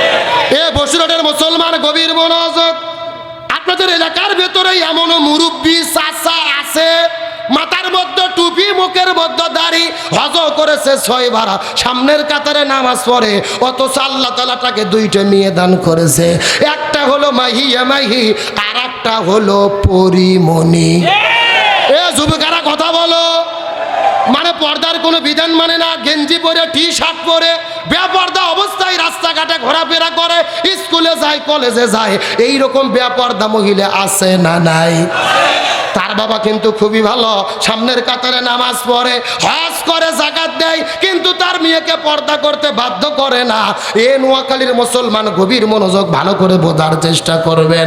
মেয়ে যদি পর্দা না করে, ওই মেয়েটি পর্দা না করার কারণে যদি জাহান্নামে যায়, তার হাজি বাবা, নামাজি বাবা, দাড়ি টুপিওয়ালা বাবাকেও মেয়ের সঙ্গে জাহান্নামে যেতে। এ আমার কথা কি বোঝা যায়? বাবা খুবই ভালো, মাথার টুপি, মুখের মধ্যে দাড়ি, একেবারে মাথার ঘোমটা দিয়ে ঘোরে, মনে হয় জিবরাইলে খালাতো ভাই, মানে কিছুদিন আগে জান্নাত থেকে পালিয়ে আসলো, কিন্তু মেয়ে ছেড়ে দিয়ে রাখছে, পর্দা করে না। ওর এক মেয়ের জন্য পুরো নোয়াখালী জেলার হাজারো যুবক পাগল। এ কথা কর না কে? আল্লাহর কোরআন বলছে, কু আনফুসাকুম ওয়া আহলিকুম নার, নিজেও জাহান্নামের আগুন থেকে বাঁচো, পরিবারের ছেলে মেয়ে বউদেরকেও বাঁচাও। যে আপনি নিজে জিবরাইল সাথে ঘুরতেছেন, আপনার মেয়ের খবর নিচ্ছেন না? মানে গভীর মনোযোগ লক্ষ্য করে হাদিসটা বোঝার চেষ্টা করেন। একটা মহিলার সঙ্গে 4 জন পুরুষকে জাহান্নামে যেতে হবে। 1 নম্বর হলো বাবা, 2 নম্বর হলো ভাই, 2 নম্বর কে? বোন। যদি জাহান্নামের মধ্যে চলে যায়, এই বড় ভাই যদি ছোট বোনকে পর্দা করতে বাধ্য না করে, পর্দার জন্য তাগিদ না দেয় রে, ওই বোন যদি পর্দা না করার কারণে জাহান্নামের ভেতরে চলে যায়, ওই বোনটির কারণে ভাইকেও জাহান্নামে যেতে। 1 নম্বর বাবা, 2 নম্বর ভাই, 3 নম্বর হলো স্বামী, 3 নম্বর কে? বউ যদি পর্দা না করার জন্য জাহান্নামের মধ্যে যায়, ওই বউয়ের সাথে স্বামীকেও জাহান্নামে যেতে হবে। আর 4 নম্বর হলো ছেলে, মাও যদি পর্দা না করে, বড় ছেলের অধীনে যদি মায়ের বসবাস হয়, কিন্তু বড় ছেলে যদি মাওকে পর্দা করতে বাধ্য না করে, পর্দার জন্য তাগিদ না দেয়, ওই মাও যদি জাহান্নামের ভেতরে যায়, একা জাহান্নামে যাবে না, ওই মায়ের কারণে ছেলেকেও জাহান্নামে যেতে। তাহলে বলেন তো, একটা মেয়ের জন্য কতজন জাহান্নামে যাবে? 1। কেরে মুখস্থ করলে গুণ হবে? জটিল ওয়াজ করতেছি, সারা জীবন কাজে লাগবে। এ গভীর মনোযোগ। 1 নম্বর হলো বাবা, 2 নম্বর ভাই, 3 নম্বর স্বামী, 4 নম্বর ছেলে। 1 নম্বর বাবা, 2 নম্বর ভাই, 3 নম্বর স্বামী, 4 নম্বর ছেলে। জোরে বলেন কতজন? 1, 2, 3, 4। এ নোয়াখালীর মুসলমান হাদিসটা নিজের জীবনের সঙ্গে মিল করার চেষ্টা করেন। এখন এই 4টা দিক গবেষণা করে যদি নিজেদের সঙ্গে মিল করার চেষ্টা করেন, ভালো করে বোঝার চেষ্টা করবেন। ভাই, আমাদের মাও পর্দা করে না, মাও পর্দা করলে বউ করে না, বউ করলে বোন করে না, বোন করলে মেয়ে করে না। তার মানে বোঝা গেল 4টা দিক যদি আমরা গবেষণা করে দেখি রে, কোনো না কোনো দিক দিয়ে আমরা ধরা খাইয়ে বসে আছি। আমার কথা কি বোঝেন? ভালো করে নিজের জীবনের সঙ্গে মিল করেন। ভাই, আপনার মাও পর্দা করে না, আবার মাও ভুই হয়ে গেছে, পর্দা করে, বউ করে না, বউ করলে বোন করে না, আর বোন করলে মেয়ের কাজ দিয়েই যাওয়া যায় না। তার মানে বোঝা যাচ্ছে 4টে দিকের গবেষণা করলে বোঝা যায় কোনো না কোনো দিক দিয়ে আমরা ধরা খাইয়ে। তার মানে হাদিসের ব্যাখ্যা বোঝা গেল, এ নোয়াখালীর মুসলমান, এই বসিরহাট এলাকার ভেতরে অধিকাংশ মহিলা যদি জাহান্নামে যায়, অধিকাংশ মহিলা একা একা জাহান্নামে যাবে না, ওই অধিকাংশ মহিলার কারণে এই নোয়াখালী জেলার অধিকাংশ পুরুষদেরকেও জাহান্নামে যেতে হবে। কথা কি ক্লিয়ার না ভেজাল আছে? তাহলে আমরা যদি জাহান্নামের আগুন থেকে বাঁচতে চাই, আগে বাড়ির গুলোক বাঁচার লাগবে। তাহলে চিৎকার করে বলেন, বেপরদা নারী যারা জাহান্নামে যাবে, তারা জোরে, বেপরদা নারী যারা। এই কথা শোনার পরে নবীজির মনটা বড় খারাপ হয়ে গেল। জিবরাইলকে ডাকতে বলে, ও ভাই জিবরাইল, তুমি দয়া করে বলো তো দেখি 2 নম্বর কারা জাহান্নামের মধ্যে যাবে, আমি জানতে চাই। জিবরাইল বলেন, ইয়া রাসূলুল্লাহ, যেই মহিলাগুলো স্বামীর খেদমত করে না, স্বামীর কথা মতো চলে না, স্বামীর আনুগত্য করে না, এই মহিলাগুলো জাহান্নামের মধ্যে যাবে। তার মানে বোঝা গেল স্বামীর অবাধ্য স্ত্রী যারা জাহান্নামে যাবে। এ জোরে বলেন, বেপরদা নারী যারা, স্বামীর অবাধ্য স্ত্রী যারা। এই জন্য রাসূল বলেছেন মহিলাদের 4টা আমল করা লাগবে। 1 নম্বর হলো নামাজ, 2 নম্বর হলো রোজা, 3 নম্বর স্বামীর খেদমত, 4 নম্বর পর্দা। এই 4টা আমল যদি কোনো মহিলা করতে পারে, এই 4টা আমল করার কারণে আল্লাহ 8টা জান্নাতের দরজা খুলে দেবে। 8টা দরজার ভেতরে যেই দরজা পছন্দ, ওই দরজা দিয়ে তারা জান্নাতে চলে যাবে। তাহলে সবচাইতে মহিলাদের গুরুত্বপূর্ণ আমলের নাম পর্দা। জোরে বলেন কি? এ নোয়াখালীর মুসলমান, আর দীর্ঘ করবো না, গভীর মনোযোগ। মা বোনদেরকে 1 মিনিটের ভিতরে একটা মেসেজ দিয়ে বিদায় নিয়ে চলে যাব। মহিলারা যদি পর্দার বিধান মেনে না চলে, তাদের কবরের মধ্যে কেমন আযাব হতে পারে। বাস্তব একটা সত্য ঘটনা বলার পরে সামনের দিকে যাব। ওই পাকিস্তান দেশের ভেতরে করাচি শহরের মধ্যে একটা গুরুত্বপূর্ণ বাস্তব সত্য ঘটনা ঘটে গেল। আল্লামা তারেক জামিল রহমতুল্লাহ আলাইহি তার কিতাবের মধ্যে ঘটনাটা বর্ণনা করে বলে, ওই পাকিস্তান দেশের করাচি শহরে একদিন একটা সুন্দরী মেয়ে জমিন থেকে বিদায় নিয়ে চলে গেল। ওই মেয়েটা বিদায় নেওয়ার পরে এলাকার মানুষেরা কবর খুঁড়তে গেছে। কবর খুঁড়তে খুঁড়তে যখন কবর খোঁড়া শেষ হয়ে যাবে, লক্ষ্য করে দেখতে পারে কবরের ভেতরে 1 নয় 2 নয় 99টা বিষাক্ত সাপ এসে হাজির হয়ে গেছে। কয়টা সাপের কথা বললাম? এ নোয়াখালী মুসলমান, গভীর মনোযোগ। কবরের মধ্যে 99টা সাপ আসার পরে এলাকার মানুষ বড় টেনশনের মধ্যে পড়লো। জীবনে কত কবর খনন করেছে, কোন কবরের মধ্যে এইরকম সাপ দেখতে পারে নাই। কোথা থেকে সাপ চলে আসে? প্রথম কবর বাদ দিয়ে 2 নম্বর কবর করা শুরু করলে, ওই 2 নম্বর কবর খনন করতে করতে যখন 2 নম্বর কবর খনন করা শেষ হয়ে যাবে, লক্ষ্য করে দেখতে পারে ওই 2 নম্বর কবরের মধ্যে 99টা সাপ চলে এসেছে। 2 নম্বর কবর বাদ দিয়ে 3 নম্বর কবর খুললো। 3 নম্বর কবরের মধ্যে 99টা সাপ। একে একে 3টা কবর খনন করলো। 3টা কবরের মধ্যেই যখন সাপ চলে আসলো, এলাকার মধ্যে হইচই পড়ে গেল। পেপার পত্রিকা নিউজ হয়ে গেল। চতুর্দিক থেকে লক্ষ লক্ষ মানুষেরা করাচি শহরে ভিড় জমাইলো। এই কবরের মধ্যে কেন সাপ আসলো? পাকিস্তান দেশের হুজুরদেরকে ডাকা হলো। বড় বড় মুফতি মুহাদ্দিস ফকিহদেরকে ডাকার পরে জিজ্ঞেস করে বলে, আলেম ওলামা রে, জীবনে কত কবর খনন করেছি, কোন কবরের মধ্যে সাপ দেখতে পারি নাই। আজকে কবরের মধ্যে কেন এত সাপ আসলো, তার কারণ জানতে যায়। পাকিস্তান দেশের আলেম ওলামা ডাক দে বলে, একে একে তোমরা 3টা কবর খনন করলে, 3 কবরের মধ্যে 99টা সাপ আসলো। এখান থেকে বোঝা যায় 3 কবর কেন, 300 কবর কেন, 3000 কবর কেন, 3 লক্ষ কবর যদি তোমরা খনন করো, কোনো লাভ হবে না। ওই মেয়েটি দুনিয়ার মধ্যে যেই পাপ করেছে, ওই পাপের কর্ম কবরে তাকে ভোগ করতে হবে।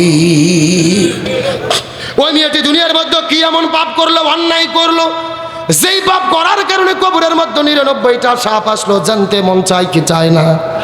আমি আপনাদেরকে অবশ্যই বলবো, কিন্তু তার আগে আপনাদেরকে জিজ্ঞেস করতে চাই, এ নোয়াখালীর মুসলমান, ওই যে নবীদের সাহাবী হানজালার কি গোসল বাকি আছে? আরো জোরে বলেন। এ নোয়াখালী মুসলমান, গভীর মনোযোগ। যেই বিষয়টা বোঝানোর জন্য এতক্ষণ আলোচনা করেছে, শেষ কথাগুলো মাথার মধ্যে ঢুকানোর চেষ্টা করেন। তার স্ত্রী কান্না করতে করতে বলে, ইয়া রাসূলুল্লাহ, আমার স্বামী বিদায় নিয়ে চলে গেছে, আপনি দয়া করে একটু আমার স্বামীর জন্য ফরজ গোসলের ব্যবস্থাটা করে দেন। আমার নবীজি সাহাবীদেরকে জিজ্ঞেস করে বলেন, এ সাহাবীর, আমার সাহাবী হানজালা আমার চাচার লাশ খুঁজে বের করো। পুরো মদিনায় একে একে তন্ন বিতন্ন করে 3 বার খোঁজাখুঁজি করেছে, কিন্তু দুর্ভাগ্যজনক ব্যাপার হলো 3 বার খোঁজার পরে হানজালার লাশ খুঁজে পাওয়া যায়। নবীজি বলে টেনশনের মধ্যে পড়ে গেলেন। আমার চাচা জমিন থেকে বিদায় নিয়ে চলে গেছে, ফরজ গোসল বাদ দিয়ে যুদ্ধের ময়দানে এসেছিল, আল্লাহ তাআলা জানি না তার উপরে নারাজ হয়ে গেল কিনা। সাহাবীদেরকে বললেন তোমরা উহুদ পাহাড়ে খোঁজো, ওই পুরো মদিনার মধ্যে খেজুর বাগানগুলো তন্ন তন্ন করে খোঁজো। সাহাবীরা আবার চতুর্দিকে খোঁজাখুঁজি শুরু করলেন, চতুর্দিকে যত খেজুর বাগান আছে খোঁজাখুঁজি করলেন, কিন্তু তারপরেও হানজালার লাশটা খুঁজে পাওয়া যায়। আমার নবীজি টেনশন করে করে কান্না করতে করতে নামাজের সেজদায় চলে গেছে। নবীজি আকাশের দিকে লক্ষ্য করে দেখে ঝিরঝির ঝিরঝির ঝিরঝিরি করে বৃষ্টি পড়তেছে। নবীজি বড় টেনশনের মধ্যে পড়ে গেলেন, মেঘ নাই তারপরও বৃষ্টি কেন নাজিল হইতেছে।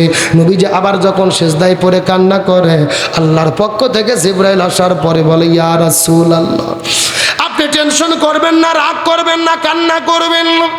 আপনার চাচা হানজালা বাসর ঘরের মধ্য থেকে বউটাকে বাসর ঘরে রাখার পরে হাতের মধ্যে তরোয়াল নিয়ে যুদ্ধের ময়দানে ছুটে চলে এসেছিল। ফরজ গোসল বাকি ছিল, 3 ওয়াক্ত ফরজ নামাজ কাজা করেছে, ফরজ গোসল কাজা করেছে, 3 ওয়াক্ত ফরজ নামাজ কাজা করেছে, কিন্তু দিন প্রতিষ্ঠার আন্দোলন করার কারণে আমার আল্লাহ তাআলা হানজালার উপরে এত বেশি রাজি খুশি হয়ে গেছে, আমার আল্লাহ তাআলা আসমান থেকে জান্নাতি ফেরেশতা পাঠাইয়া ওই হানজালার জন্য হাউজে কাউসার আর জমজমের পানি দিয়ে জান্নাতি ফেরেশতাদের দিয়ে তার গোসলের ব্যবস্থাটা করে দিয়েছে। লিল্লাহি তাকবীর। এ নোয়াখালীর মুসলমান, শেষ কথাটা ভালো করে বোঝার চেষ্টা করেন। ফরজ গোসল বাকি, 3 ওয়াক্ত ফরজ নামাজ বাকি, আল্লাহ হানজালার উপরে এত বেশি রাজি খুশি হলো, জান্নাত থেকে ফেরেশতা পাঠাইয়া তার গোসলের ব্যবস্থা করে দিল। তার মানে বোঝা গেল ফরজ গোসলের চেয়ে, ফরজ নামাজের চেয়ে আল্লাহর কাছে সবচাইতে প্রিয় হলো এই জমিনের ভেতরে কোরআন বিজয়ের আন্দোলন করা। এই জন্য আল্লাহর কোরআন বলেছেন ওয়ামা ওয়াসাইনা বিহি ইব্রাহিমা ওয়া মূসা ওয়া ঈসা আন আকিমুদ্দিন ওয়ালা তাতাফাররাকু ফি।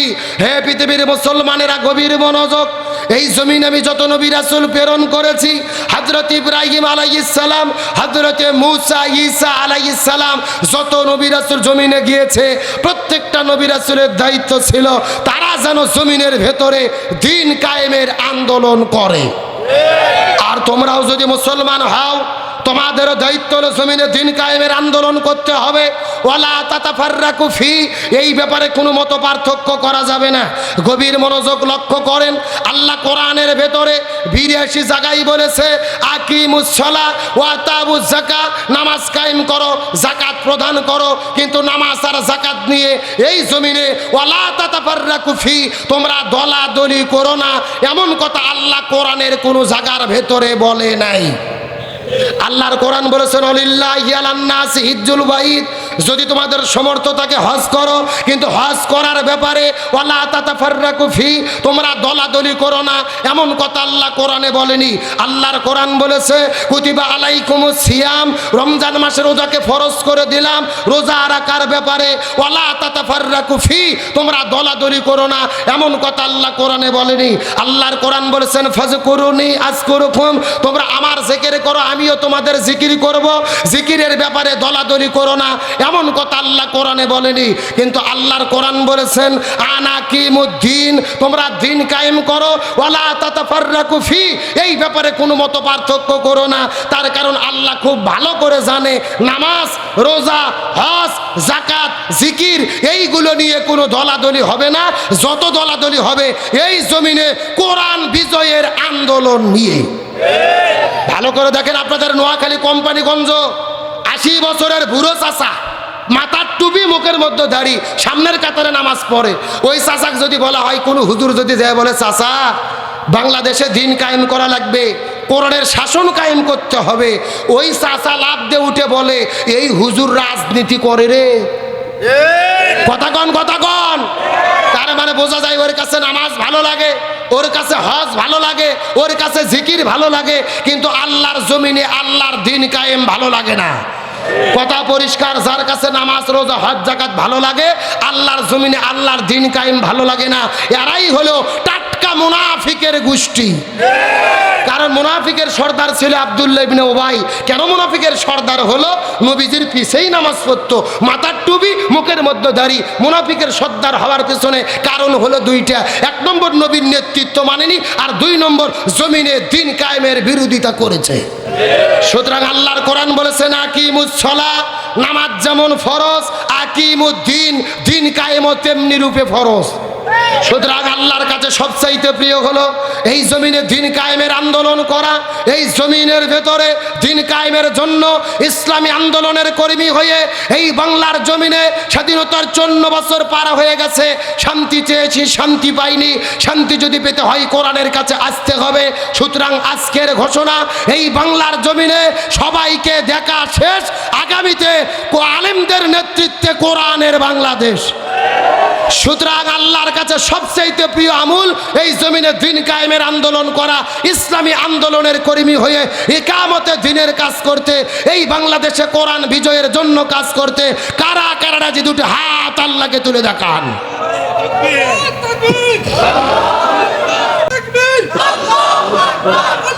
গরম পানি আল্লাহ কবুল করুক, বলেন আমিন। একেবারে সোজা কথা, কোরআন জমিনে কায়েম না করা পর্যন্ত শতভাগ শান্তি আসার সম্ভাবনা। আপনাদের মনে হয় খুবই কষ্ট হচ্ছে না? তাহলে ওই মেয়েটির কবরে কেন 99টা সাপ আসলো জানতে মন চায় না? আলোচনা কি চলবে? চলবে। কারা কারা চলবে না হাত তোলেন।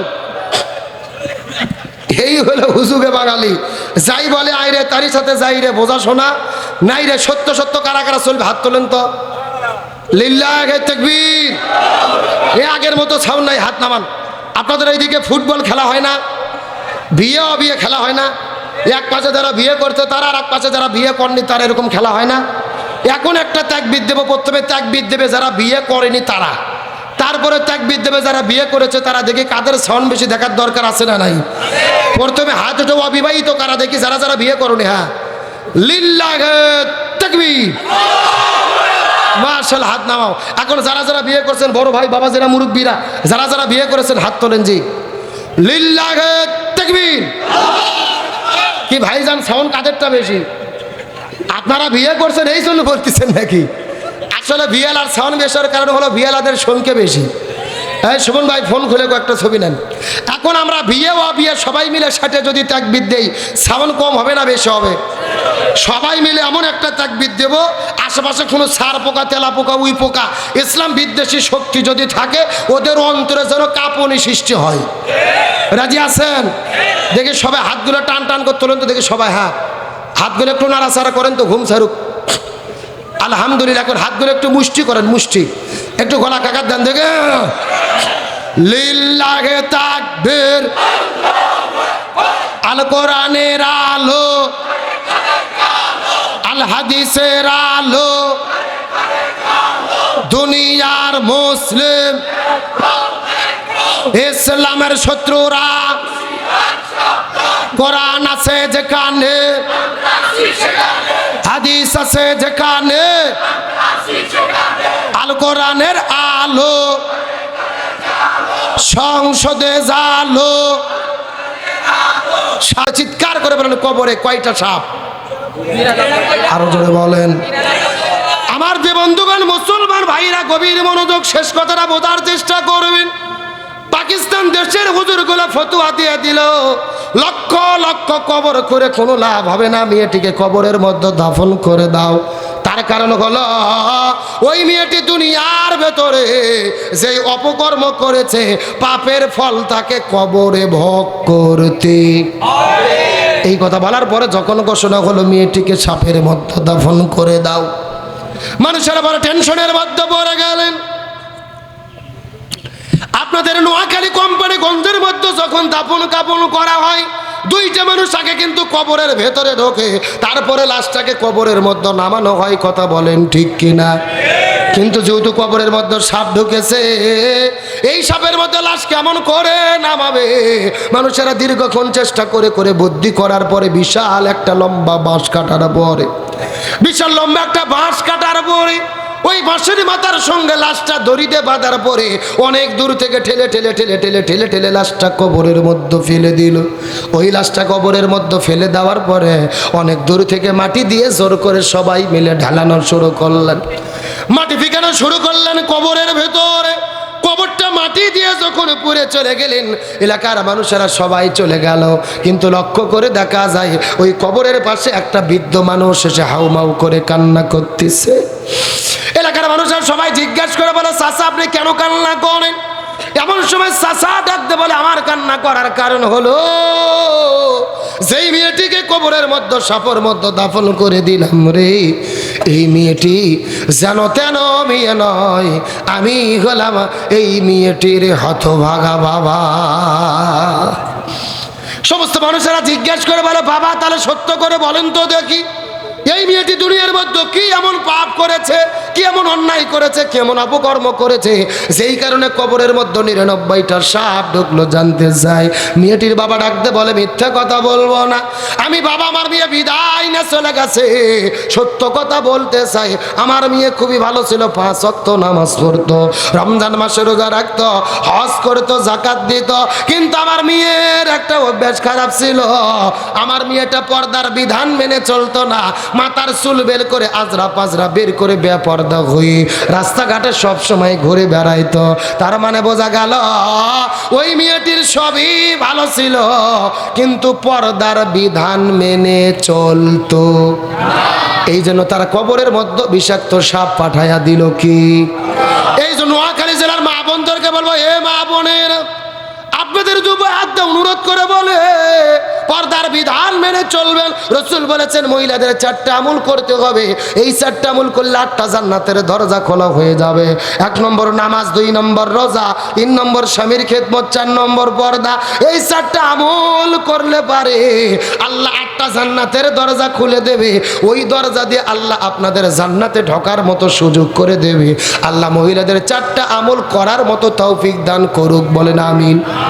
এই মহিলাদের জন্য আলোচনা কি কম করলাম?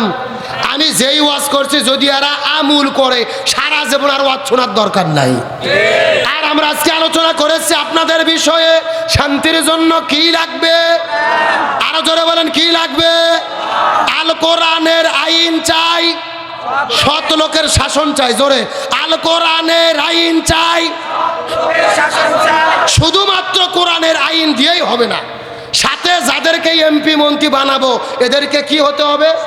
সৎ হতে হবে। জোরে বলেন, কি হতে হবে? না হলে ওই যে হাসিনের ছেলে জয়ের মতো 26,000 কোটি টাকা ওই একাই পাচার করছে। জোরে কোন সুবহানাল্লাহ। কি এ জোরে কোন নাউজুবিল্লাহ। তার মানে বোঝা গেল কোরআনের আইনের সঙ্গে ব্যক্তিদের কি লাগবে? সৎ। জোরে বলেন, কি নেতা লাগবে? আগামী নির্বাচন পর্যন্ত আমার ওয়াজ কি মনে থাকবে? আবার অনেকে মন খারাপ করবেন, হুজুর আপনি আবার যাওয়ার আগে ভোটের কথা বললেন কেন? আমাদের বগুড়া যেই কোরআন আছে ওই কোরআনের সূরা নিসার 85 নম্বর আয়াতে ভোটের কথা আছে। আপনাদের নোয়াখালী জেলার কোরআনে নাও থাকতে পারে। আছে আছে আমরা কি একটু বের করে দেখব এ আছে কিনা? আমরা কি একটু দেখব না? আছে, আপনাদের কোরআনেও আছে। আল্লাহর কোরআন বলছেন, মাইয়াশফা শাফাআতান হাসানাতান ইয়াকুল্লাহু নাসিবুম মিনহা। আপনি যেই লোককে ভোট দেবেন ওই লোক ভোট পায় ক্ষমতা যাওয়ার পরে যদি রাস্তাঘাট করে, মসজিদ মাদ্রাসা করে, জনগণের কল্যাণে কাজ করে, ওই লোক ভালো কাজ করে যে সওয়াব পাবে, আপনি তাকে ভোট দেওয়ার কারণে সমপরিমাণ সওয়াব আল্লাহ আপনার আমুল নামার ভেতরে লিখে দেবে। সুবহানাল্লাহ কোন। পক্ষান্তরে আপনি যেই লোককে ভোট দেবেন ওই লোক ভোট পেয়ে ক্ষমতা যাবার পরে যদি জনগণের চাল ডাল গম চুরি করে খায়, দেশের টাকা চুরি করে বিদেশে নিয়ে যায়, রাস্তার ভেতরে আপনার ইট আর বালু চুরি করে খায়, ব্রিজের ভেতরে রডের বদলে বাঁশ ঢুকোয়, ওই লোক চুরি করে খাইয়ে যে গুনাহ হবে আপনি ওই লোক ভোট দেওয়ার কারণে সমপরিমাণ গুনাহ আল্লাহ আপনার আমুল নামার ভেতরে বিকাশ করে পাঠাইয়া দেবে। কথা কি বোঝা যায়? তার মানে বোঝা গেল একটা ভোটের কারণে জান্নাত হতে পারে, আবার একটা ভোটের কারণে জাহান্নাম হতে। আপনি যেই লোক ভোট দেবেন সমর্থন করবেন। ভোট মানে হলো সমর্থন করা। ভোট মানে কি করা?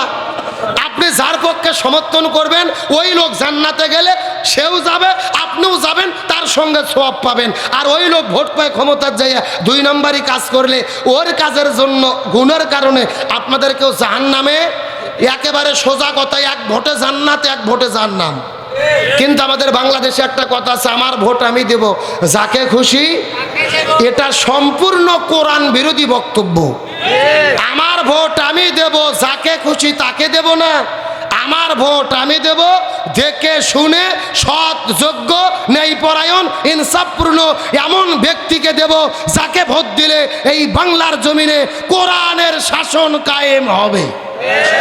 অর্ধেক বললে বুদ্ধিমান বোঝে, পুরো বললে গাধাও। আমি বলবো না জামাতক ভোট দেন, বিএনপি দেন না, খেলাফত মজলিসক দেন, চরমনায়ক দেন, আওয়ামী লীগক দেন না, এমন কথা আমি বলবো না। আমি কোরআনের কথা বলেছি, বুদ্ধিমানদের জন্য ইশারাই যথেষ্ট। আর আমি মনে করি আজকে এখানে কোনো পাগল বসে নাই, সব হলো বুদ্ধিমান। আর বুদ্ধিমানদের জন্য ইশারাই যথেষ্ট, কথা কোন ঠিক কিনা? আমরা রাজনীতি বুঝি না, কোরআনের পক্ষে যারা আছে আমরাও তাদের পক্ষে আছি।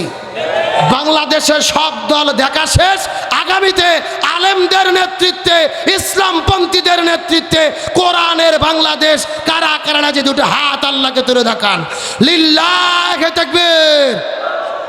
আমাদেরকে কোরআনের পক্ষে, ইসলামের পক্ষে থাকার তৌফিক দিক, বলেন আমিন। আমি যতটুকু আলোচনা করেছি যদি ভুল হয় মাফ করবেন। আমলের নিয়াতে ভালো কিছু কথা আল্লাহ যদি বের করেই থাকে, আল্লাহ বক্তা সতবই আমল করার তৌফিক দিক, বলেন আমিন।